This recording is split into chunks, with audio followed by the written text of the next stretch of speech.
few guest speakers, and most especially, just full disclosure, I sent a letter to the IG of police last week, and I said, hey, in the midst of all this conversations around, you cannot protest, we will not tolerate protest.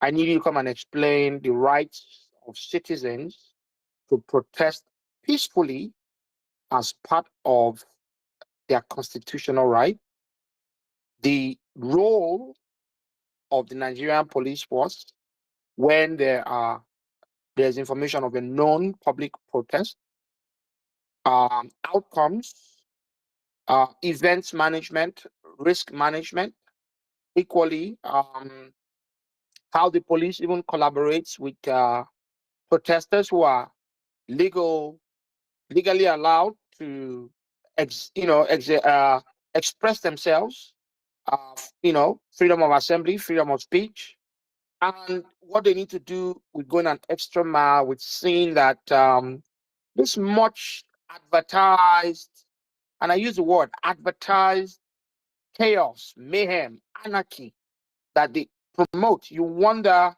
if these are attributes or what I call expectations that have become template as part of our democracy. It's very weird that you say you want to protest, oh, anarchy. You want to protest, oh, chaos. Why can't it be that, oh, you want to protest, peaceful outcome. You want to protest, yes, make your voices heard. Why do we always subscribe to the worst elements? When you look at how we go about speaking about things that, again, as Nigerian citizens don't really sit well with us. Whenever it's a pro-government protest, it's just fine. So are you saying protest has two definitions under the laws of Nigeria, where if it's pro the government in power, then it checks all the boxes, it's constitutionally allowed. If it's a protest that's irritating or embarrassing to the government, it's illegal. We need to be very, very, very clear, because the minute you start communicating in ways that don't sit well with a lot of citizens, you start finding people being somewhat, I use the word non-compliant. So messaging is key, communication is very important, and tone goes a long way with even showing that there's empathy, there's understanding, and there's a willingness to even have dialogue where it may be a difficult conversation. So I'm not seeing anywhere, and say for a few irresponsible individuals, and I will label them what they are, because I'm not here to say, oh, I'm going to give anybody any kind of oxygen.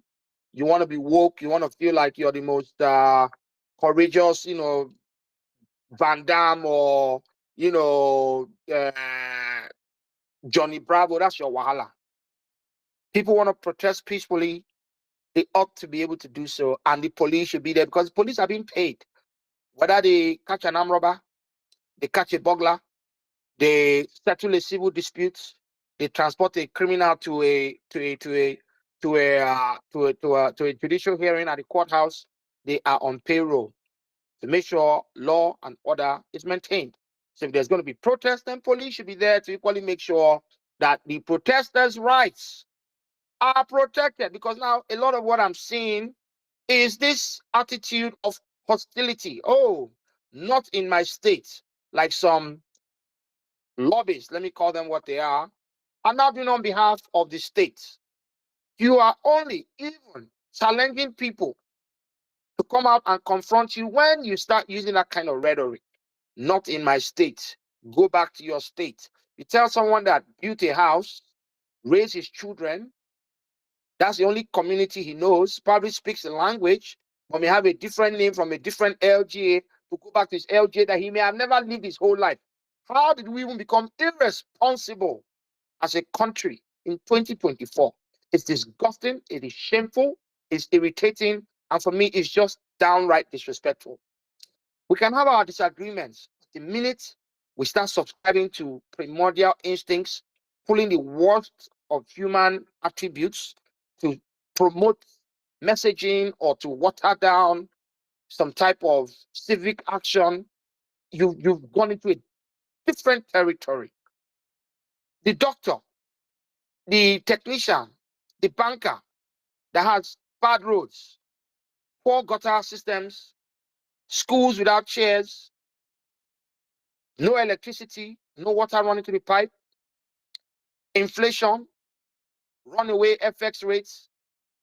All of those things don't first ask him to show his birth certificate or her birth certificate and say, oh, what's your state of origin or LG of origin?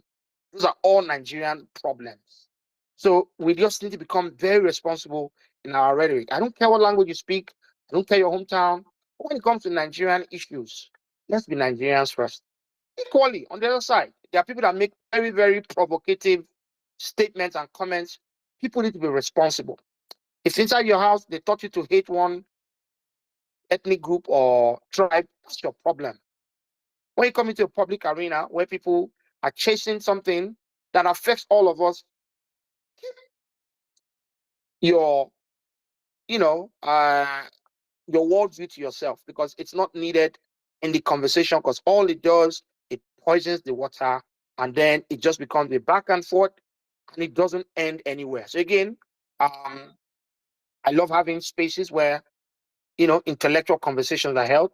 This is not a watered down, dumb space for people that can't think. If you're one of those people, please don't collect the mic, because I'm not going to be a nice guy. As I deal like this now, I did para, because what I'm seeing, a lot of things, attitudes, for me, it's not been inspiring. If any time in the history of our democracy, yes, we may have come out of a contentious election year, but politics, elections are over. I tell people, get the fuck over it. The next round is 2027. When we say, okay, my dollar is 1,620, my dollar does not care about the election date. All I know is the government in power, the people that make public policy decisions are the ones that can hold their. If it's a candidate I voted for and my dollar is 1,620, I will cry, I will scream, I will push back. So this is not where we say, oh, one outcome or the other. I just want to focus on the issues. Unfortunately, the people that felt that, hey, they wanted power so bad, they wanted to continue their policies. Again, the buck stops at their doorstep, so we will hold them accountable. And I think we do so in a responsible manner, knowing fully well that we're all being very sincere with this conversation. I'm not running for office. Okay, so all I need to know is my naira is enough to feed my children, make sure I can build a life that's worth living, pay salaries, create opportunities, and make the best of what I can be as someone that supports my community. And that's all people are asking for. So the average Nigerian now feeling the brunt of a bad economy, of a system that is broken, of a country where we feel like, again, the political class are probably tone deaf, as I said. In the topic, you start asking yourself, is it a question of Nigerians having a very short fuse, not willing to be patient, giving the administration a long rope where they need time? But you cannot tell me this administration needs time when it's a continuation of a previous administration with the same group of people. With the same group of people. From what I know, Aso Rock did not throw the badges of every single occupant in the last year away. In the last 8 years, there are still lots of people from the past administration. The question of, you got is continuation, and continuation should even give you more stability. If it's okay, you brought in a new group of people in there, they need the first 1 year to figure out the building, where's the bathroom, how do we print ID cards, how do you do a budget, what did you pass from the last 8 years, I hear you. But business continuity from one party to another party, okay, you can cut people a long rope. But again, for me, I will say this on record. A lot of my guys tell me, you know what, you enjoy. And here we are. It is suffering pro max. I am being impacted. I'm not going to sit here on a high horse and say I'm chilling. I am not chilling. I have not felt this much financial pressure in my existence as a human being. If things are not bad, pick up the phone and call a relative. Don't mask your problem and say, because I supported the candidate and he's there and people are being intolerant. Let us speak to the issues. Is your purchasing power what it was 24 months ago? Let's even go back to 18 months. Last Christmas to this Christmas, can you afford all the things you bought December of last year? You work hard, 12 months in a year. I say, okay, let me reward myself. How many families can brag and say, oh, we have an account where we're putting money away to buy a new vehicle? Look at bag of cement. If you're a young graduate from university, owning a property becomes a lifelong dream. Again, people in my generation, even when Nigeria was bad, we said dollar was 190. Dollar was 190. If you earn $1 million a month, you're making $5,000-$6,000 a month, comparable with your colleagues in the US. I say because I graduated university in the US, I almost moved back to Nigeria. My salary was going to be $5,500, working for Shell as a service engineer. And I know my salary in the US, I was even earning less in the US, earning $4,500 a month. And I used to say to myself, you know what? I should probably take this job, relocate. And I was going to have a house. I was going to have a driver. Likely was going to get an official car. Today, I cannot even encourage someone to even think about it. They pay you $2 million a month. You're not even earning $1,500. So yes, I'm going to use the dollar equivalent because again, if I use global standard for careers, you want to transition economy to economy, that's the yardstick. So when we say this thing, it's not because, oh, people are being, unreasonable. You can't be a young banker, 5 years work experience, you work for a top bank. Let's even say, okay, I dash you 800,000 naira a month. You cannot save for 3 years and afford a master's program. One semester, say you want to go do an MBA. And this in Nigeria, many of us talk about, oh, your first degree, go outside the country, develop yourself and come back. You want to write ICANN exam, only God knows what it costs today. You want to write ACCA for accountants, I know what the cost is. You can barely put that money together. Let's even just go into another realm. Let's say, okay, you work hard, you make good salaries, you have high net worth, you're middle class, you want to take your children on vacation, go show them Disney World in Paris. Each child's ticket is at least 4 million naira, and you have 4 children. So things that the average middle class Nigerian could afford is no longer within reach. So these are very painful experiences. It's not a question of people being impatient. It's simply just a question of, you just need a country where the leaders understand where things are. So empathy, making sure that you can communicate and you live through to realities that people can say, okay, you know what, we understand and we empathize. But then you see how the administration where they are buying a private jet in the middle of all of this poverty, borrowing money as a country. Your oil revenues are down, and you're saying to us, be patient. Patient how? So again, as people look at protest action, what does it yield? What are results? How do you even manage expectations? How do you say, okay, you know what? People are being reasonable. But even where people are choosing to be reasonable, you now get provocation. You get ethnic dog whistling. It's insanity. Not in my state. What does that even mean?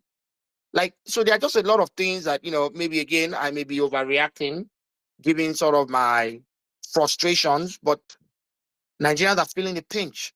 If you don't get a call every day from a colleague or a friend or a former coworker or a church member or somebody or someone you pray with at the mosque asking you for a handout, it feels like, your day was not normal. Some days I check phone, somebody's not coming to ask for something. I say, is my phone connected? And then by the time I probably see that somebody's in there that has been harassing me for weeks, and I say, okay, what can I even do? Because again, people are feeling the pinch. People are feeling the pinch. It is painful. So again, I'd love to hear from everyone. I'll turn on the mic, please, again. I don't want any kind of crazy rhetoric. Keep it very civil. We have a robust conversation. Lots of events today, from the MTN barring lines to the protest at the school with the management and this and the federal government trying to intervene. We'll talk about that. Temperature is very high. Things are very, people are quite, people are on edge. The average head of household cannot tell you if they can provide food tomorrow. When school resumes, how many children are going to be able to pay school fees? And then cost is surging. So you start asking yourself, interventions that we won't talk about, maybe they come late and they're $1 short or 10 naira short. If you beg somebody for 40,000 naira last week, by the time they give you the money, you need 44,000 naira. You look at price of household goods, agricultural produce, even tomato that we plant in Nigeria, yam that we plant in Nigeria has become almost unaffordable. So you're not going to spaghetti that's imported or geisha, or say you want to eat some imported butter. We're talking staple foods in Nigeria. Gari, that you plant cassava and you blend and you squeeze and you dry in sun and then you fry in a pot. You see the cost, it's just unattainable. It's insane. And then you now have a political class that, again, for them, they ride in their SUVs, fly their private jets, they show you their Richard Mille watch, they show you the newest Audemars Piguet, and they tell you, oh, be patient. You people are unreasonable. What would it take to have these people get cotton bud to clean their ear and understand that people are feeling the brunt of it? Yes, sometimes policy decisions go left or right. You say, okay, you want to float, let's stop fighting for the naira. But you go from 600 from inauguration, you float into 1,000, you get to 1,002, 13, 15, at 16. So that means by the next cycle, we're going to run away to 17. By December, we're going to be at 2,000 to the dollar. Then you start seeing cost of household goods. At the same time, household income is not going up. Even this new minimum wage that got pushed up to 70,000. Okay. E for effort. That's all I'll say. But then again, how many small businesses can even match those figures, knowing fully well that purchasing power has been eroded, middle class net worth has evaporated? You start asking yourself, where does it end? So anyways, I'd like to take speakers. Malam, go ahead. Mike is yours. Oh, Aki, thank you very much. It's a surprise. I was still getting ready. I didn't know I would be called. So the reality on ground is that I think this government and the people in government need to realize that Nigerians actually don't really care about who the president is. Ultimately, we just want to have a normal. Yes, we can have all those banters about, oh, you did this, you didn't do that. At the end of the day, we want to have a normal life. We want to be able to live in a safe and secure environment. And then you want the economy to make sense as well. So that's the first principle. That's the first thing that needs to be established. Because I think that people find it very easy to associate everything to politics. As we are speaking on this space, a lot of you are still going to get people that will come up here and tell you that, look, because you people lost an election, that's why you are behaving like this. But we have a president that removed subsidy. Yes, we have always known that subsidy, has a lot of corruption in it. And that's why Nigerians are saying this thing needs to go. But the president removed subsidy.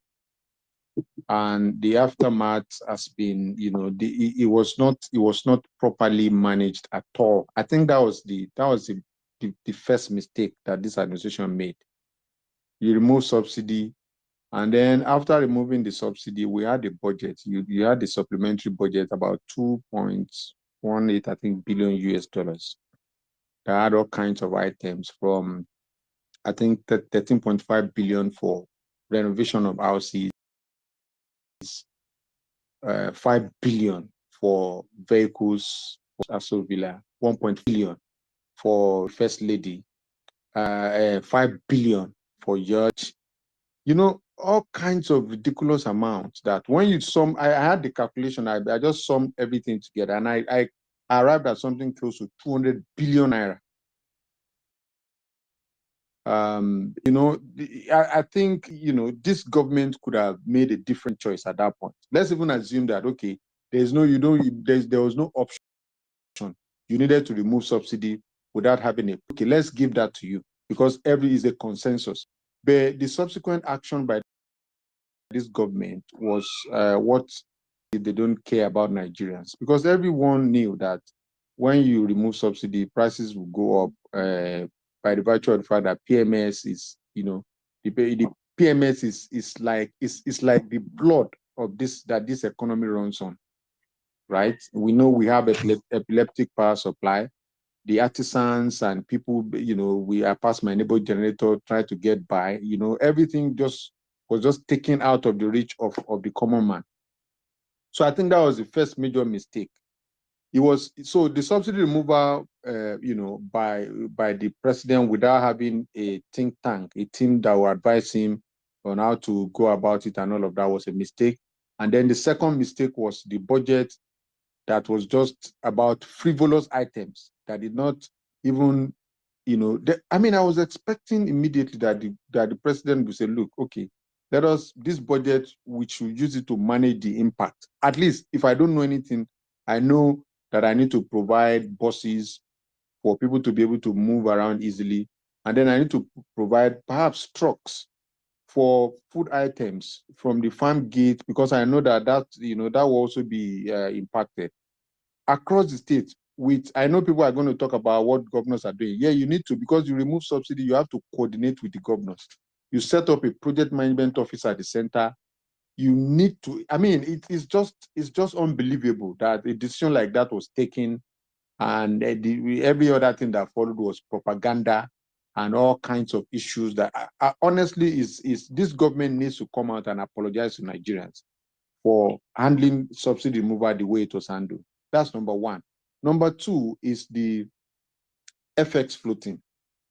A lot of people have had all kinds of theories about where the exchange rate should be and whatnot and all of that. The truth of the matter is that when it comes to the exchange rate, comparing to another country, it's not an exact science. It can be anything actually. I'm not saying military should come in. When you look at when Russia was going through sanctions, one day Putin just told them that, look, if I see any exchange rate above a certain amount, the person will be dealt with. And that was it. So that's why all those arguments of divide this one by that one and arrive at that one falls flat on its face. We know that Naira is significantly undervalued because we have government that has trust deficits. And then there's a lot of corruption in our dealings. Projects are, overinflated. Our crude oil is being stolen in a miraculous manner. People are talking about hundreds of thousands of barrels of crude oil being stolen.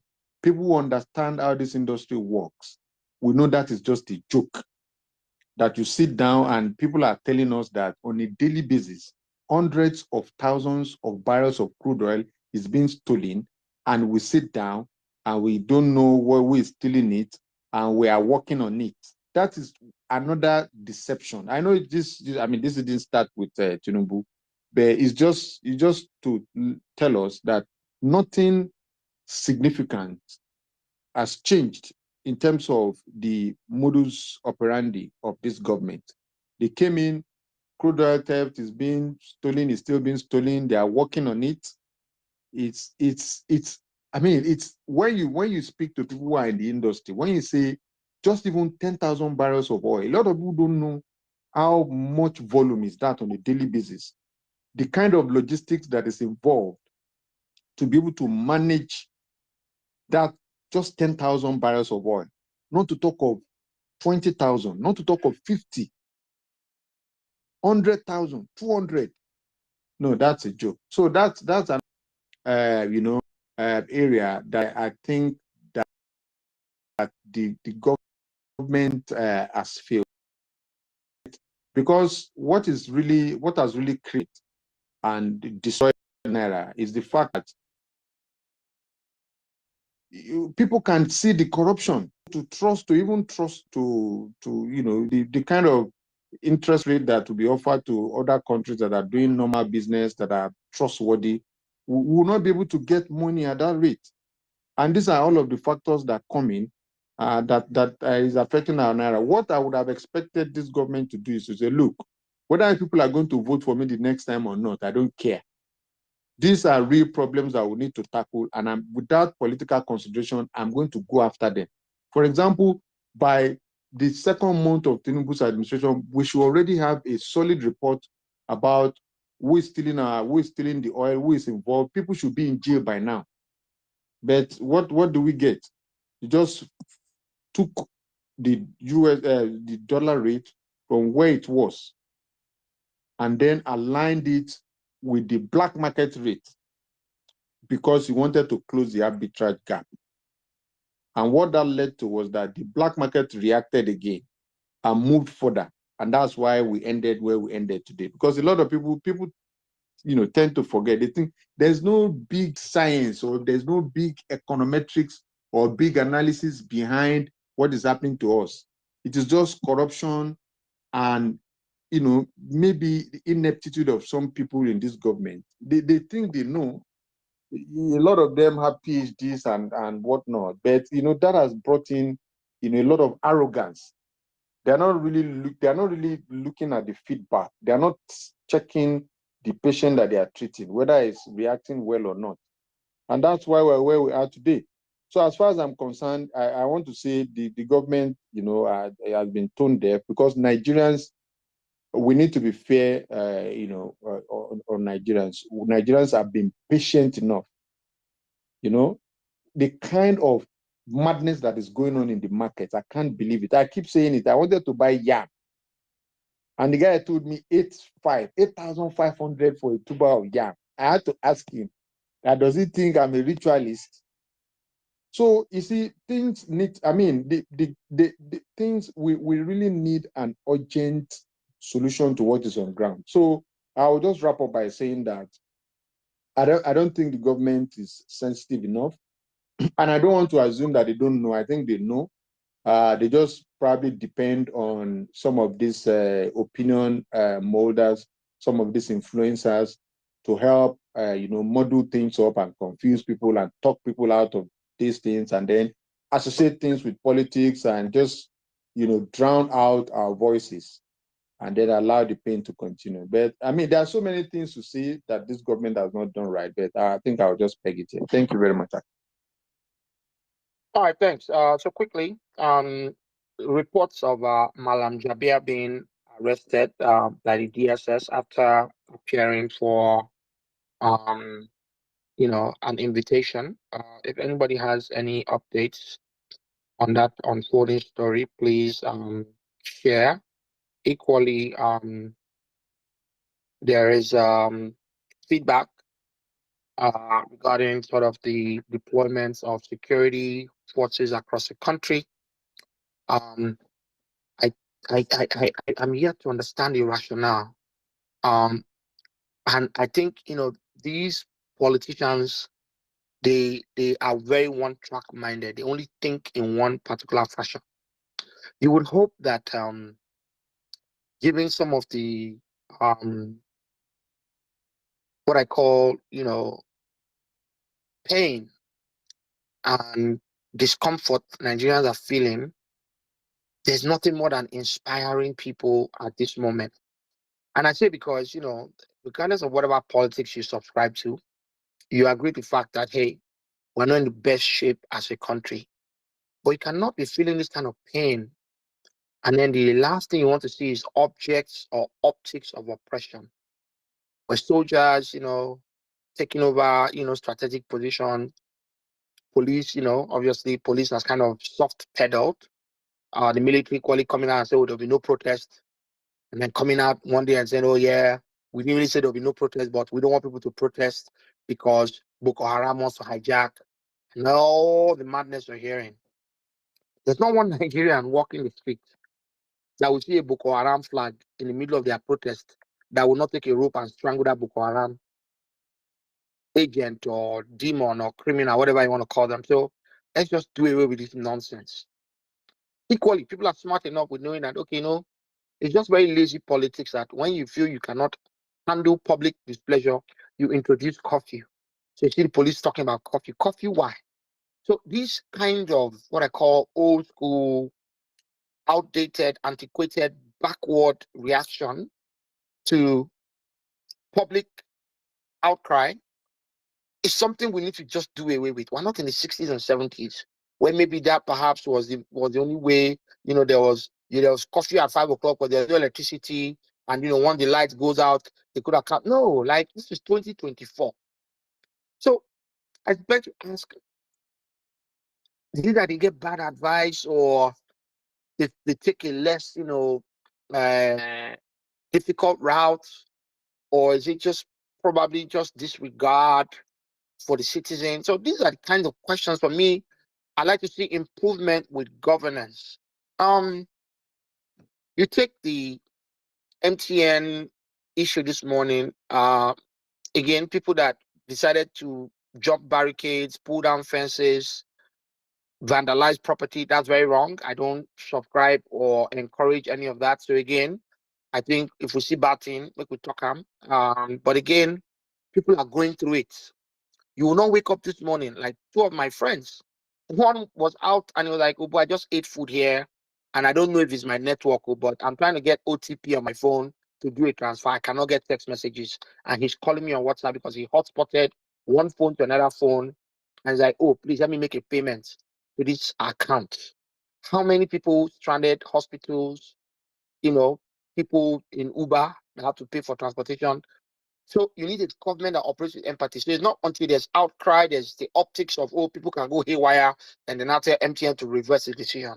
Yes, indeed, Nigerians are Nigerians are laggards when it comes to following through on these types of things. But then again, we have NIN, we have BVN. Come and link this one to that one.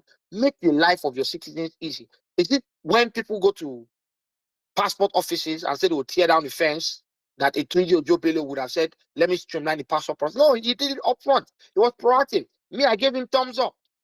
So we need smart government that makes our lives easier. We don't have to cry or scream or complain or swear for people before we do the right thing. So a proactive, smart government is all we're asking for.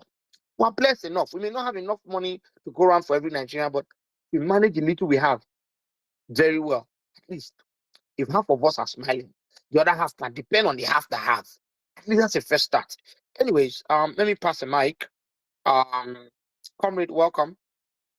What are your thoughts? Equally, I know we've had a few Twitter spaces. I was asking about the update on Malam Jabia. If anybody has information, drop me a back channel or feel free to come on stage. Chukudi, I see I'm going to bring you up. But Comrade, go ahead. Okay, Welcome. yeah, thank you, Maki. Thank you. So, yeah, to be fair, I just heard about Malam Jabia not too long ago. So, but hopefully, I think the DSS will do the needful, because I don't see any reason why, okay, you invite a citizen, the citizen honor that invitation, and you use that opportunity to arrest that person. I think that is unlawful. Okay, left for me. I mean, like, okay, the only thing I will advise Nigeria, because you'll see more of this, this arrest, okay, the detention is meant to intimidate against the protest coming up on Thursday. Okay, so if you get any invitation, just let people know where you are going. Okay, that's all our advice, because we'll see more of it in the coming days. So, okay, let's go to the topic, Haki. Protest. Tone deaf government or impatient Nigeria. Sorry, I'm having this cold, so my voice is a bit. Okay, so Haki, at the end of the day, you ask, okay, why are we gathered here? Yes, we are gathered here today because on Thursday, okay, Nigeria will pour out into the streets, okay, to confront the Bola Ahmed Tinubu's government, okay, letting Bola Ahmed Tinubu's government to know that, okay, the Nigerian presidency, okay, our taxpayer money is not for the luxury of you, your family, and your cronies. The Nigerian presidency is not a voyage for your personal fulfillment, for your personal discovery, for your personal satisfaction, because that is what they've made it about. May 29th last year, for the sake of this argument, okay, let us say you won the presidency, you ascended into that office, okay? Let us assume Nigeria gave you their mandate. Governance should be a social contract whereby I have given you my mandate, and in return, you should improve my life. I would pay tax to a government you control. You have access to my taxpayers' money. In return, you should improve my life, give me access to basic, give me subsidies, give me security, do all this for me. In return for that mandate, that trust, that public trust I've given you. But are we getting all that today? No, we are not getting any of that. Today, the average Nigerian is more insecure than they were last year. The average Nigerian earn less, okay, in terms of purchasing power, right, than last year. The average Nigerian generates his own electricity. Okay, no subsidy in electricity. You have to, even if you have to connect to the grid, you pay more than you used to pay before. Education subsidy, gone.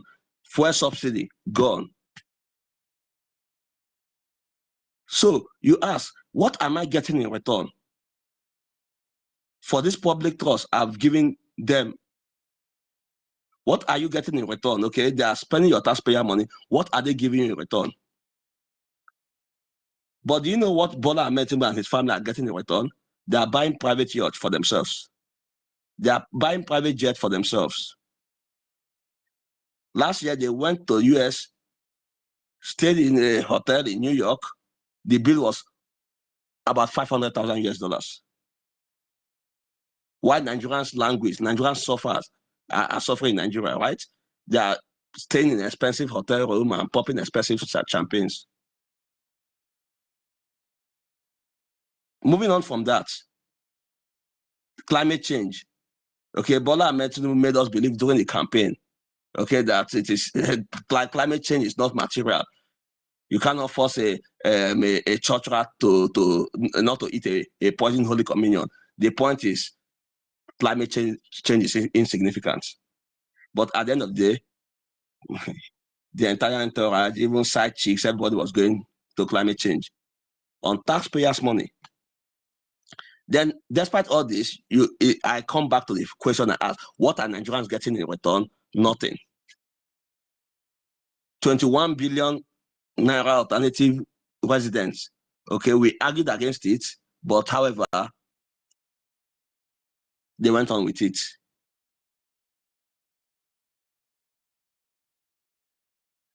This is the same government that almost plunged Nigeria into what? The Niger war crisis, right? So Bola Ahmed Tinubu has governed for his personal interests and his cronies and his family, not for the interests of the Nigerian people. So, and all these atrocities, all this travesty happened just in a year.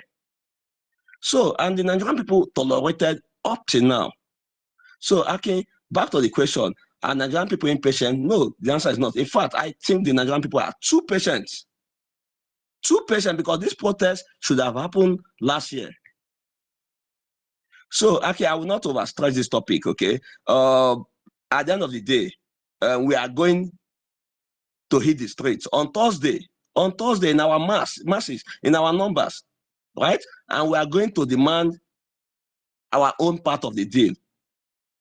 I talk of social contracts. We've not gotten anything in return, and when we hit into the when we go into the street on Thursday, we'll be negotiating our share of the deal. And I hope the government will listen. Okay, and some of our demand can be negotiable, and some will not be negotiable. So they've been getting their own share of the deal. They've been eating the national cake, but yes, we are going to this to tell them enough is enough. It's time for the Nigerian people to start getting their dividend of democracy, if at all this is a democracy. Okay, let me leave it here for now. Yeah, but yeah, I can't even talk much. Yeah. All right, thanks for that. No, look, you Hello. you pointed out a number of things. Hold on, who's that? That's Busy Boy. If you want, who's Busy that? Boy. All right, we'll get to you just a second. Hold on 1 second. So I just posted on the Jumbotron an update from Malam Jabir about 6 hours ago, where he left the meeting with the police. I was equally informed of a meeting request from the CP of police in Lagos with other individuals that had published information regarding protests. I'm yet to hear from that group. I don't know if they attended that meeting, but I will do some back channel updates to see what the outcomes were. And I think they've called a lot of protesters unknown. They don't know who's planning, and everything's been public. People are using their first name, last name to communicate, but then you keep reading, oh, unknown. I know Boko Haram wants to hijack, and if there's credible reports of threats where it's plausible, the evidence supports the merit of the argument. People say, okay, you know what, let's back down, because again, I don't go to a protest site and then someone is going to blow up a bomb on a jacket. This is like pure information. But you cannot be using propaganda and speculation to kind of make people cower back into their houses, because again, people are saying we're coming outside now. Should we have gotten to this point where Nigerians want to come out and protest? The answer is even no. People want to do things with their time, productive things with their time. Every single human being that went out there to queue at MTN office could have been doing something else. You cripple an economy, you put people out of revenue making opportunities because you just have very directionless policies that does not meet the actual demand. So, anyways, we just need to become more intelligent as a country.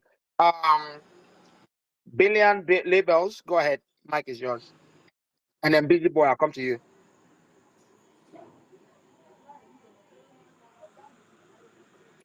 Billion labels. Go ahead. All right. Don't know if you can hear us. If you can't, Busy Boy, take the mic. Go ahead. Okay, well done, boss. Well, in my opinion, I feel this protest should come with one voice. Like, this is exactly what we want. If we say we want to end bad government, or because from what I heard around me, people want this man to step down, and I don't think that's ever going to happen. So, in my opinion, I feel if we can spread like, okay, this is what we want. So, Let's pinpoint. when you say when you say big man, I mean this might referring to President Tinubu or Yeah, who? I'm referring to the end. I don't think Okay. I don't think I don't think that's he ever. can step down. So we In can my opinion. spread like So I feel like on. the So thing we should do is come together in one voice. Okay, President Tinubu, this is yeah, what we want. Okay, multiple mics are If it's on. fuel, because to me, fuel, I if don't the fuel price is stable, step down. I mean, if you can get So fuel for let's cheaper, not a lot of interrupt. things. Busy Boy, 1 second. Please, let's not interrupt. I think we'll correct any misstatements, any facts that don't check out. But go ahead, Busy Boy. So I feel Akin, like, there's an open mic, Akin. oh, All right. Just go ahead and mute it. Busy Boy, go ahead. okay, so I feel like if we come together in one voice, President Tinubu, this is what we want. If it's fuel, okay, we need this fuel price to come down so that businesses and everything can go well. If it's down first, then after we tackle that one, we see that it's going well. Because I feel protest actually changes something. Just like the NSAS protest, I mean, it actually scrapped the SARS because it was one thing that we're like, okay, this is what we want. Because if we say we want to end his government, I mean, what about the next person coming? It's going to pass on to that person. So I feel like we should tell them this is what we want. Since we know our protests are effective, this is what we want. Fuel price for like a week or two straight. I mean, they will do something about it. That's what I believe, in my opinion. They will. Fuel price, fuel price. If that is done, we can move to other things like that. It doesn't take like it's not an immediate something. It takes a long time for things to all come together in this country. So I feel, in my opinion, as I say again, let's pinpoint that this is one thing. Let's take it one at a time. One at a time. If it's fuel price, we should all come together in one voice. We want fuel price to come down, because me myself too is affecting me, my daily life. I'm moving around trying to do things. I'm a musician. I'm trying to do things. Everything is expensive. Everything is expensive. So you understand. Let's come together and pinpoint, okay, this is what we want, one at a time, one at a time. These people too, I mean, they met it like that. It just keeps getting worse and worse and worse. Since I was born, it has always been like this. Things are always going up. It has never come down. you know. So that's just my own little sense of opinion. All right. So I agree with you. When I see those demands that reference change of government, well, that's not what some of us are saying is ideal. If people have those as a demand, they are entitled to their own, outcomes or perspectives or opinions rather. But again, I think for me, I'm just saying, protest, take reasonable demands. How can you get life to be easy today? How do we get reforms, electoral? If it's constitutional, there's a process in the House of Reps where laws, I think, again, even coming out of NSAS, which was in end SARS, not end bad governance, they could tell there was a youth energy.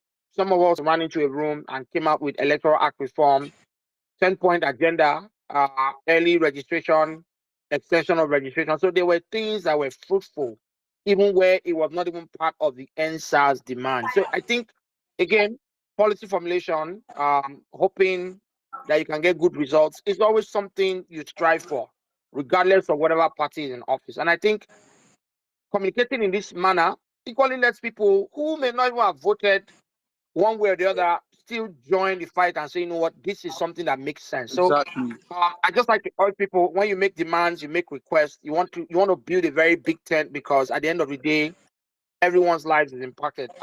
Comrade, go ahead. You want to say something? And then we'll take the Okay, next just speaker. a quick clarification. So I don't think I've seen any demand that is mainstream that is suggesting they want the government to go.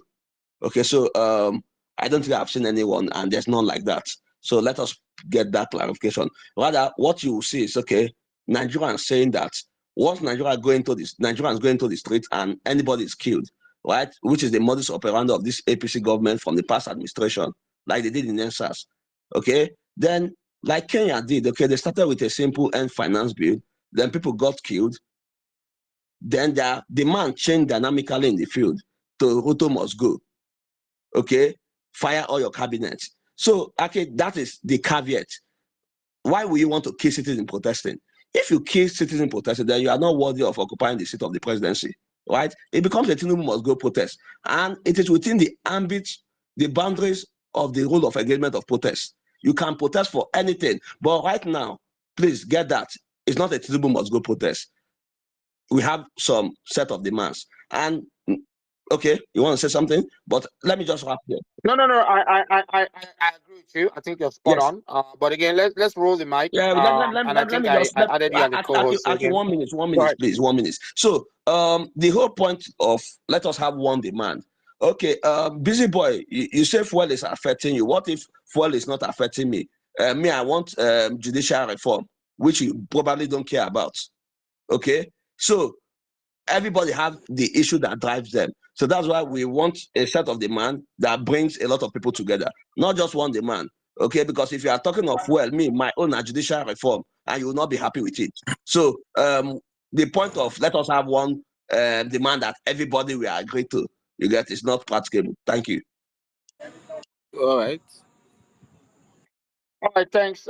So Billion, you're trying to say something. I don't know if you want to come back up.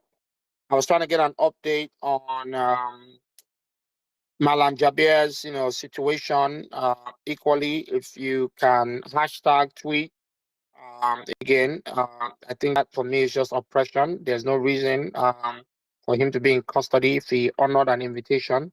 I think we ought to encourage citizens to want to collaborate with security forces. So you will not invite the next person tomorrow and they will show up voluntarily.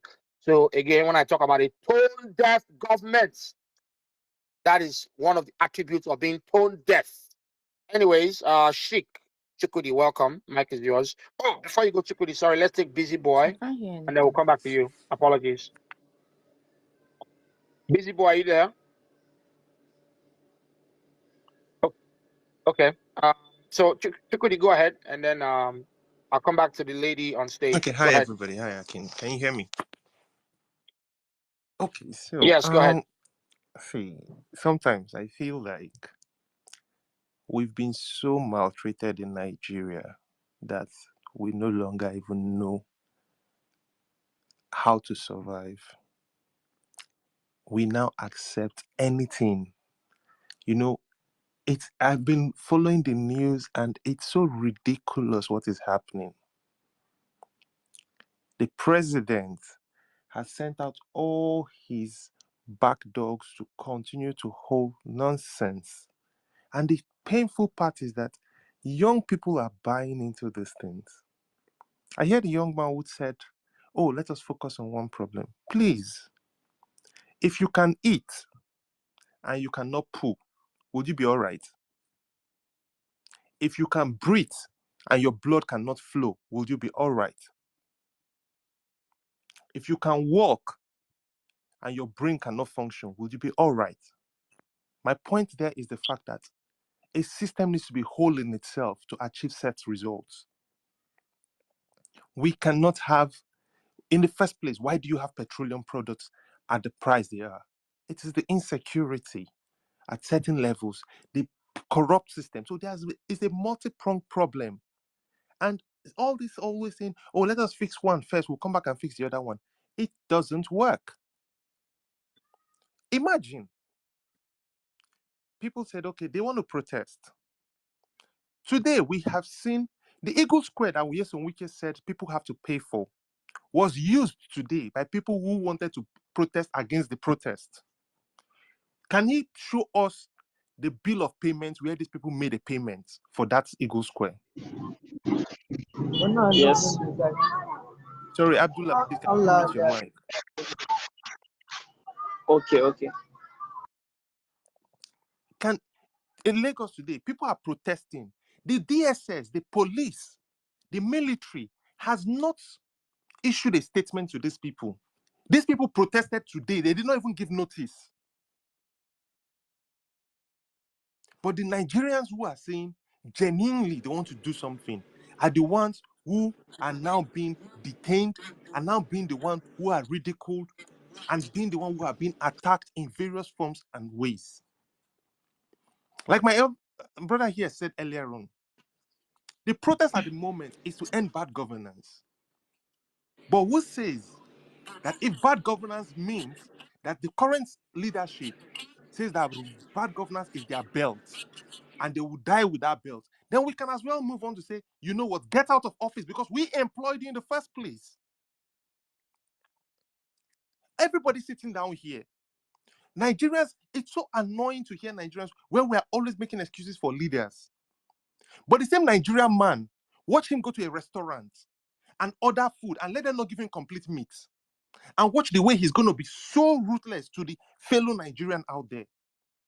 Watch a fellow Nigerian drive in a car and let somebody by the roadside just do anyhow. Watch how he'll be ruthless in his response to that person. We are so good at oppressing ourselves. But when we hear that it is time to hold leadership accountable, we will manufacture all sorts of excuses. So the reality is, bad governance cuts across board. Is it our education today? Anybody who is grounded in education will know that today our education is nothing to write home about. From primary school to secondary school, our universities were long gone. Today, you have children who are 13 years old and they are telling you how they want to get a laptop to become Yahoo fraudsters. School means nothing anymore. Healthcare, is it that one you want to talk about? That people are dying from the most common of things that should not kill someone. That is if they even go to hospitals. Because where are the hospitals? Do you want to talk about security? Today, none of us thinks about going from state to state anymore. We are all living in silos in our own country. Because before you go from Benin to Asaba, you will ask yourself, is it actually worth it? Now, before, everybody ran and said, oh, ignore the rules and start flying. How many people can afford flights today? They pinch you one corner, you say shift, then pinch me again. You shift and shift and shift and shift. We keep saying we're scared of these people to kill us. The reality is every Nigeria is one tragedy away from death. I remember saying this thing a few years ago, and that same evening when I said this on the space, that was the day the gunshot on the Kaduna rail that killed Chinelo. People will sit down in their very confidence of their own. Stray bullet will hit them. If stray bullet doesn't hit them, buildings will collapse. Where people go and look for this thing, the building will collapse. We would not see anything come out of it. People will go to present themselves to police. The police will end up killing them. And tomorrow they will hide it. Just look at the police spokesman on Twitter and tell me how you feel if you don't feel bile in your belly. That this is the person that they consider the most competent to speak for police in our country. We have a president that is keeping malice with his people. We have a president today that has a first daughter, first son, who now speak more powerfully than even the president we elected. These people never went to the ballots. We have a first lady office, which has a more budgetary allocation than most of our universities and our teaching hospitals. But yet, what do? We make excuses and excuses and excuses.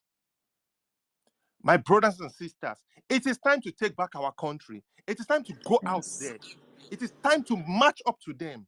Let them point their gun. Let them do whatever they want to do. But the reality is, we own this country, and all die and I die. One day, we go all die to die.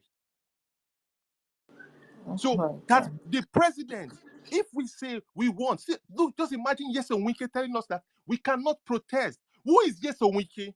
A common street stout who became what is Nyesom Wike has no job. There's no employment letter for Nyesom Wike in the whole of Nigeria. Anybody that has where any Nyesom Wike has worked before should show me, and I'll give the person money.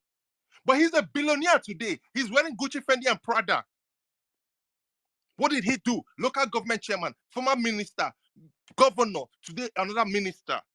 That is all Nyesom Wike has done. But he flies private jet. He drinks 40 years old whiskey. Whereas the street urchins who are out there being their spokesperson, turning around, cannot even afford food for their families tonight. Yet you're on Twitter, you're tweeting and saying, oh, you support the government. I pity you.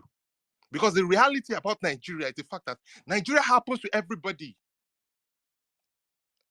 Both ministers alike, both the rich alike. Someday, no matter, you can only run, but you cannot run too far. One day, the Nigeria that you shield today will happen to you. So let us get off our high horses and let us stop this thing of saying, if somebody wants to protest, and why the person wants to protest is that he doesn't have light, yes, so be it. And if the person says, I don't like the face of Tinubu, yes, so be it. If we go out there and the police cannot protect us, and the government in place cannot fire the IG of police for not delivering his duty, then he is incompetent and he should go. So let us stop hiding this thing and saying, oh, we are not asking for the government. If the government is incompetent, the government should go. And it is our right to ask for a government to resign. True. So let us stop. Every time I come on spaces, I hear people trying to hide under the harsh tone of, no, we're not asking for the government to resign, Please tell me where else in the world that you have the amount of inflation that we have in Nigeria today. The fact that killing people, right now you hear that people are dead, people are shot in their hundreds, not a word from the president. Go to other countries. One person dies, the president is flying to that place. But no, in our country now, it is normal thing. You just hear it. 40 were killed in Boronu yesterday. 30 were killed in Bayelsa, not tomorrow. These people drowned. These people did this. Fire burned these people. This building collapsed. It is now our norm. It is our reality. And do you know what? We are just welcoming it and we're happy. And we say, oh, the president, the government, oh, this. Sorry. If you cannot deliver the same way, go out and ask yourself, when you have your kids in school, and they do not do well in school, do you not go to, you will see the same Nigerians will stand at the school gates and they will be so filled with terror and vibe. But when it comes to government, local government, state government, we will give them all forms of excuse. So the reality for my submission means the fact that this government is not just tone deaf, they have no ears. The government has shown you over and over again that they do not have ears. So they are not even a case of deaf. They are very, very far from deaf. The Nigerians impatient? No, Nigerians have been too patient. We are too, when they say patient, man, sometimes I wonder, wait, now we define patience for this world. So protest, my brother, anywhere you are. There are so many ways to protest. Come out, start from your street. We will start linking up.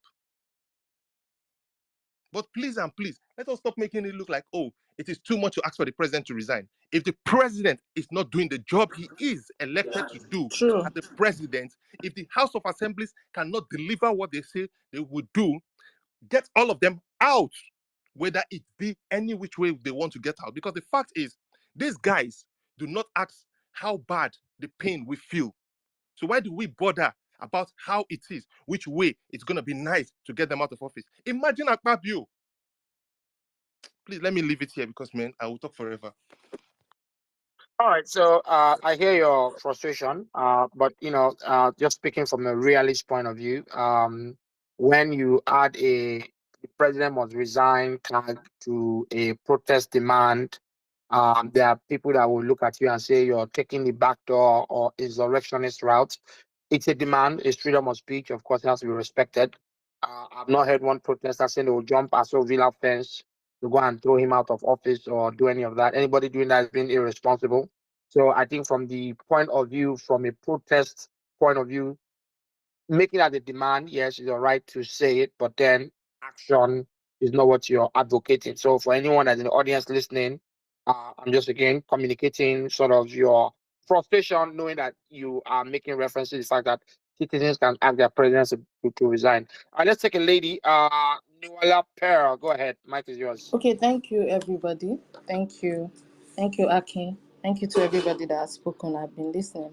Okay, so the thing with government is that when you need to understand the kind of government you are working with before you know how to take a step to fighting the government. We know that APC government is a very manipulative government, right? You cannot just fight them just like that. Because when you're fighting a criminal, you should understand that this person you should know who this person is. There's something like having a global intelligence when it comes to dealing with issues like this. You need to be able to witness, learn, connect, and understand there is something like geo-partnering. So we want to understand. I'm just going to list some key things that we need to know, especially in situations like this. One, we all need to be the change that we want to see in the world. We need to understand that we need to be that change. We need to be that person. If you want change to be, it has to start with you. Two, you need to look at the both sides of your brain. Three, you need to remember that one comes before two. Four, you need to make sure that your house has a door. And then you need to think like a minority. Then you need to increase your knowledge and include also knowing how not to know. You need to test your word against the actual fact, and you need to know your enemy inside and out. You need to also transform stereotypes into relationship and ask questions that stretches your mind. We need to take consequence of these key things, especially when it comes to fighting a government. You can't just. So there are better ways to go about it. Yes, these people are in power. They are in power, but then how do we go about it? We have to sit down, strategize, think. You apply wisdom. How do we follow a government that is notorious? A government that can kill you and don't even care about anybody or anything. We need to think on how we can follow it so that at the end of the day, there is no bloodshed, so many bloodshed, because these people are ready to take lives.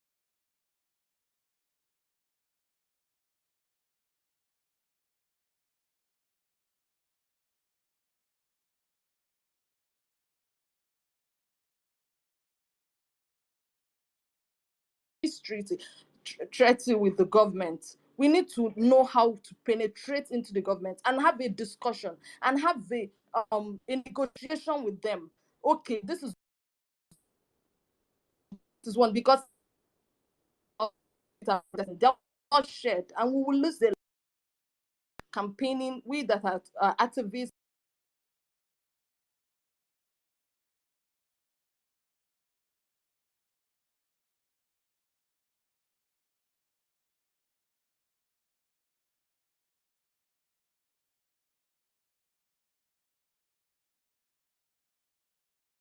I know that protests will lose life. There is no protest if the way everybody is sounding, people are angry.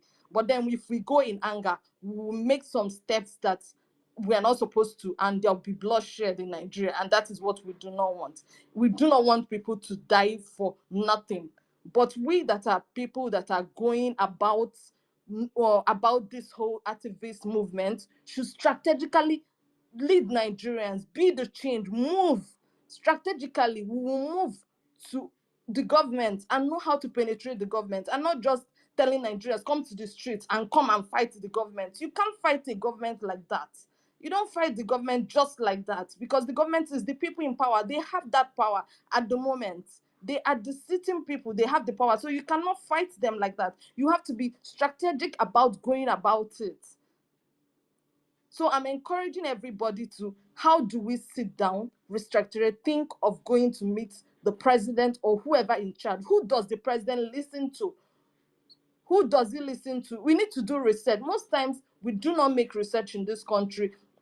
We just do, as we don't even dig deep to know a personality of someone before we choose leadership.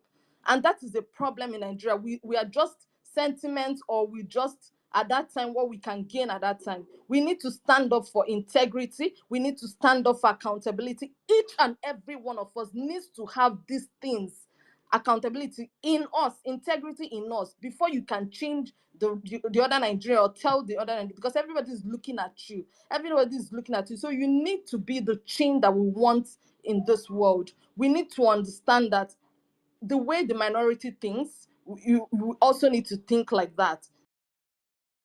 Have you voted? I'm voted, yeah. Okay, so I'm happy I'm voted, yeah. tell me your feeling after voting today. Yeah, after voting, I'm feeling okay. What I want, I get it on the result. I'm getting the party I want is the one going on. Thank you for that. What are you expecting from these people you voted?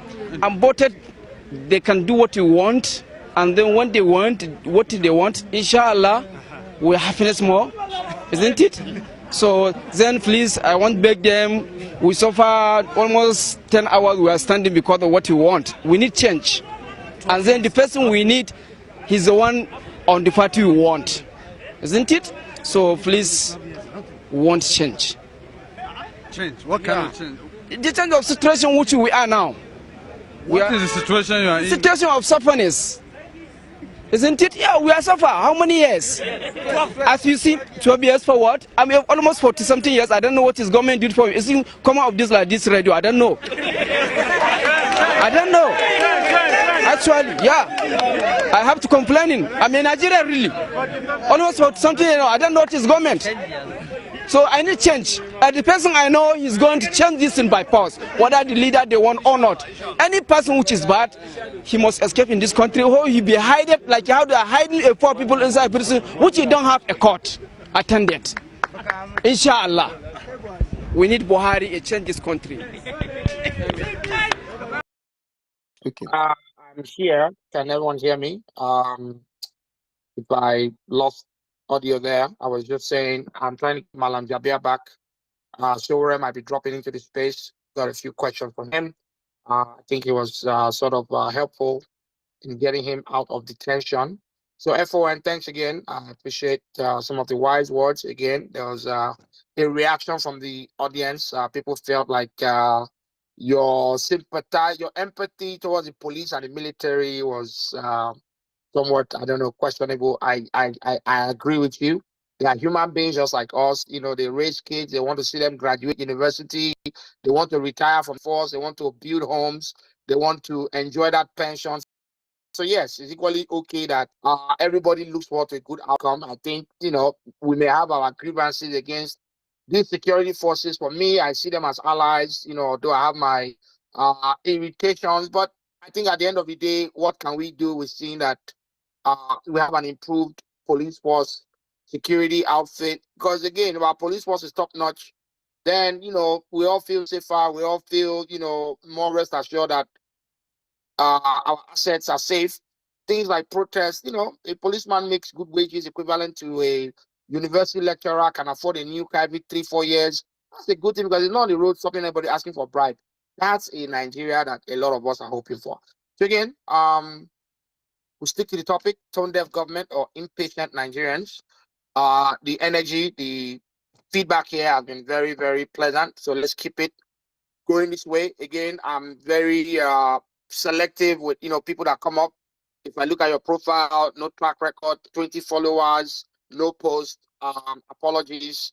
I keep it to where I want to know that it's real people coming up on space and not someone that come and spew you know, crap. Okay. I lost a few speakers. I'm going to bring you back up. if you are trying to get on stage and you've been here for a while, I've not brought you. I'm looking at the request, just making sure people, get the opportunity to come up. Just just drop an emoji, and I watch for reactions. I've lost a few speakers that I brought up on stage, so I'll just try to take others while they're coming back. But let's take God's will alone, and then we'll take Dr. Peterson. Go ahead. All right, Mr. Akin, thank you very much. Greetings to you. Greetings to all the speakers, listeners, everyone on space. Thank you, Mr. Akin, for this great opportunity to speak here. Nigerian protest, a tone-deaf government, or impatient Nigerians. It's a great topic up here, and like someone said, right on time. Perfect topic for the moment. I'll start by saying the Nigerians are known worldwide to be very patient people. We are very patient people. The APC government have been telling us to see what's going on, like a pregnant woman who's pregnant and she goes through a whole lot, and then at the time of delivery, when she delivers, everyone is happy. We all know that pregnancy lasts for 9 months, and that for any pregnancy that goes beyond 9 months, wahala don't enter already. It's no longer normal. Mr. Tinubu on August 1st, May 29th, 2023, on his inauguration, he made a statement he ought not to have made because he has not gotten into the office that he is about to be inaugurated into. He has not gotten there. He hasn't spoken to his cabinet. He hasn't seen anything.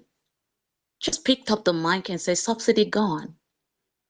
And that statement alone threw the whole of Nigeria and Nigeria and Nigerians into serious inflation. On that very day, the news had it that fuel stations were filled up with queues. We saw a video that was trending then of how some people were fighting because they needed fuel, and because of impatience, they couldn't stay for it to get to their turn. Long story short, everything skyrocketed at the same time. The price of bread went up, the price of this went up, the price of that went up, but we were still patient. We've heard of countries who protested because there was increase in bread. But in spite of all that, we still waited patiently, trying to, have understanding with them. Let's nurture this pregnancy. Let's go through the pains together so that at the end of 9 months, we'll have this baby and everybody will be very happy, But at the end of the day, as we speak today, the APC is 1 year and 2 months. And nothing seems to happen.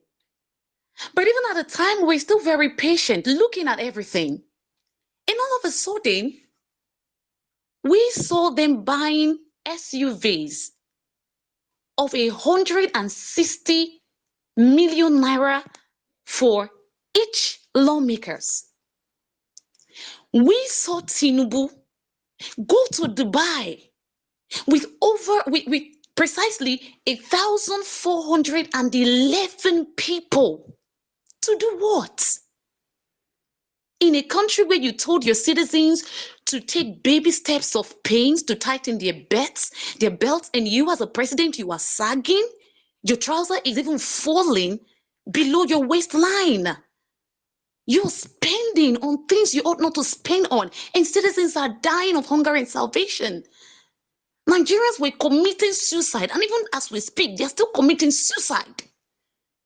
You went and built a house with 21 billion naira for a man who already owned mansions. While we're still trying to digest that, You went to buy a private jet worth 150 billion naira. Kilo day. Kilo day. These are borrowed monies. It's not like we're producing one thing or we have things we're selling that is bringing these monies in. People are committing suicide. In my state, Delta State, a woman as in fell and hit herself on the ground and she committed suicide, broad daylight. The other day we saw a man in Abia State who shot his son for eating the last meal in the house. Tinubu came to Lagos and lots of Nigerians were there waiting for him to give them something to celebrate Salah. So there's no way you can tell me he's not seeing all these things and that's why these things are happening. Even if you weren't seeing the ones that are happening in other states, what about the ones that came to your place just so they can celebrate Salah with you? So this patient has been so much, but it's just obvious that the people we are calling leaders, they are just, as in, they just block their ears to what Nigerians are going through. I don't want to hog the mic so much. I just want to talk about the Eagle Square today, the site at the Eagle Square today. I don't know how many of you saw that. Lots of armored tankers were lined up at the Eagle Square. And since morning, I've been asking and wondering, how can a country have so much armored tankers, yet their farmers are being deprived from going to farm by bandits riding on Okada? How? We have so much armored tankers like that to be packed at a venue where citizens are saying, we just want to express ourselves. We want to tell you that we are not pleased with the way you're doing things. You shouldn't be spending like this. We're going through a lot in this country. We just want to register our displeasure on how you're leading us. And armored tankers are all over the place. When we have people who can operate these armored tankers, why are our farmers not in their farms? Because the part of the reason for this protest is the massive insecurity that have engulfed our nation, Nigeria. And that insecurity is affecting seriously the ordinary citizen every day, because they who are politicians, they have lots of security men all over, and the insecurity is not affecting them. So that is one of the major reasons for this protest.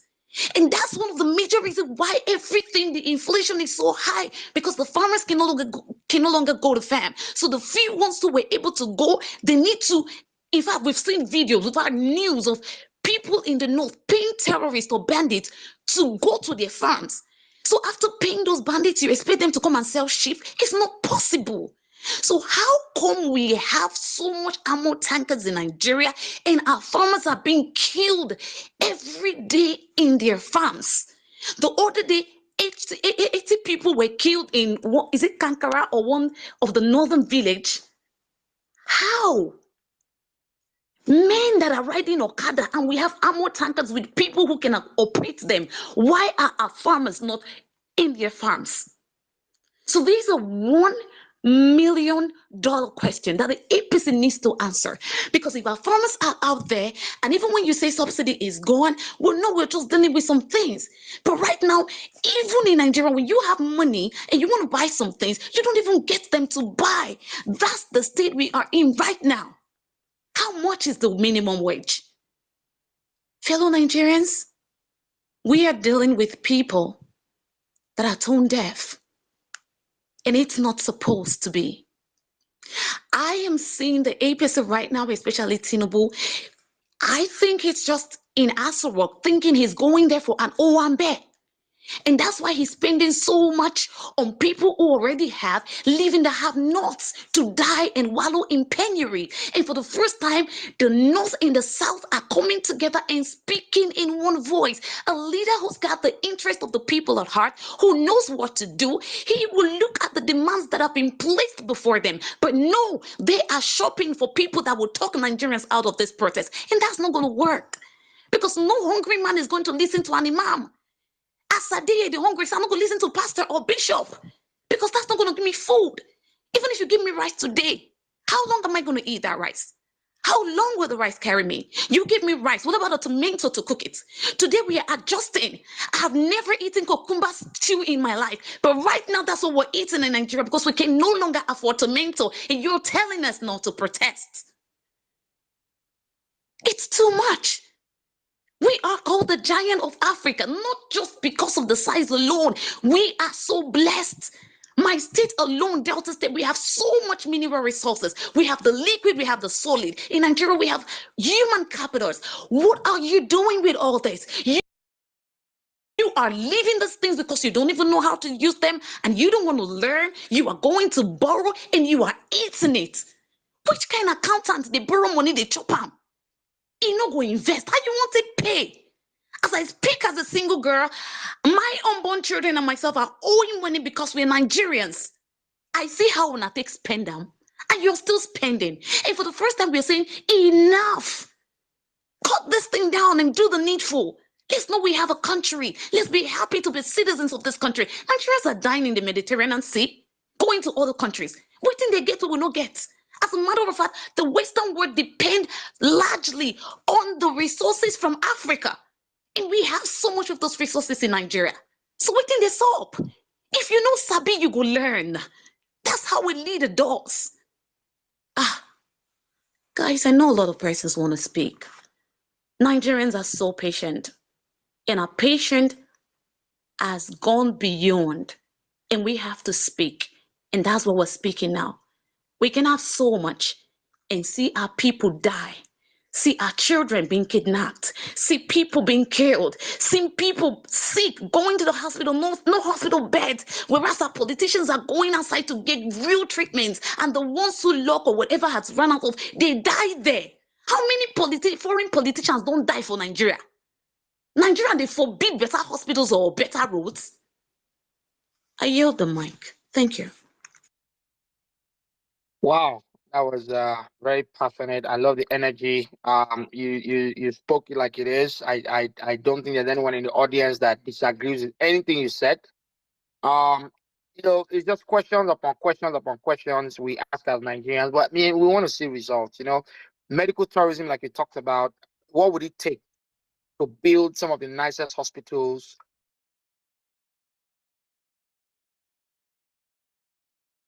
And let people, land at International Airport, rent cars, stay in hotels nearby just to tap into the great trust we have, in the medical field. If you come to the US, Canada, the best doctors are Nigerian doctors. I have a friend in Orlando, Chiamaka, one of the best, pediatricians. People line up for her services.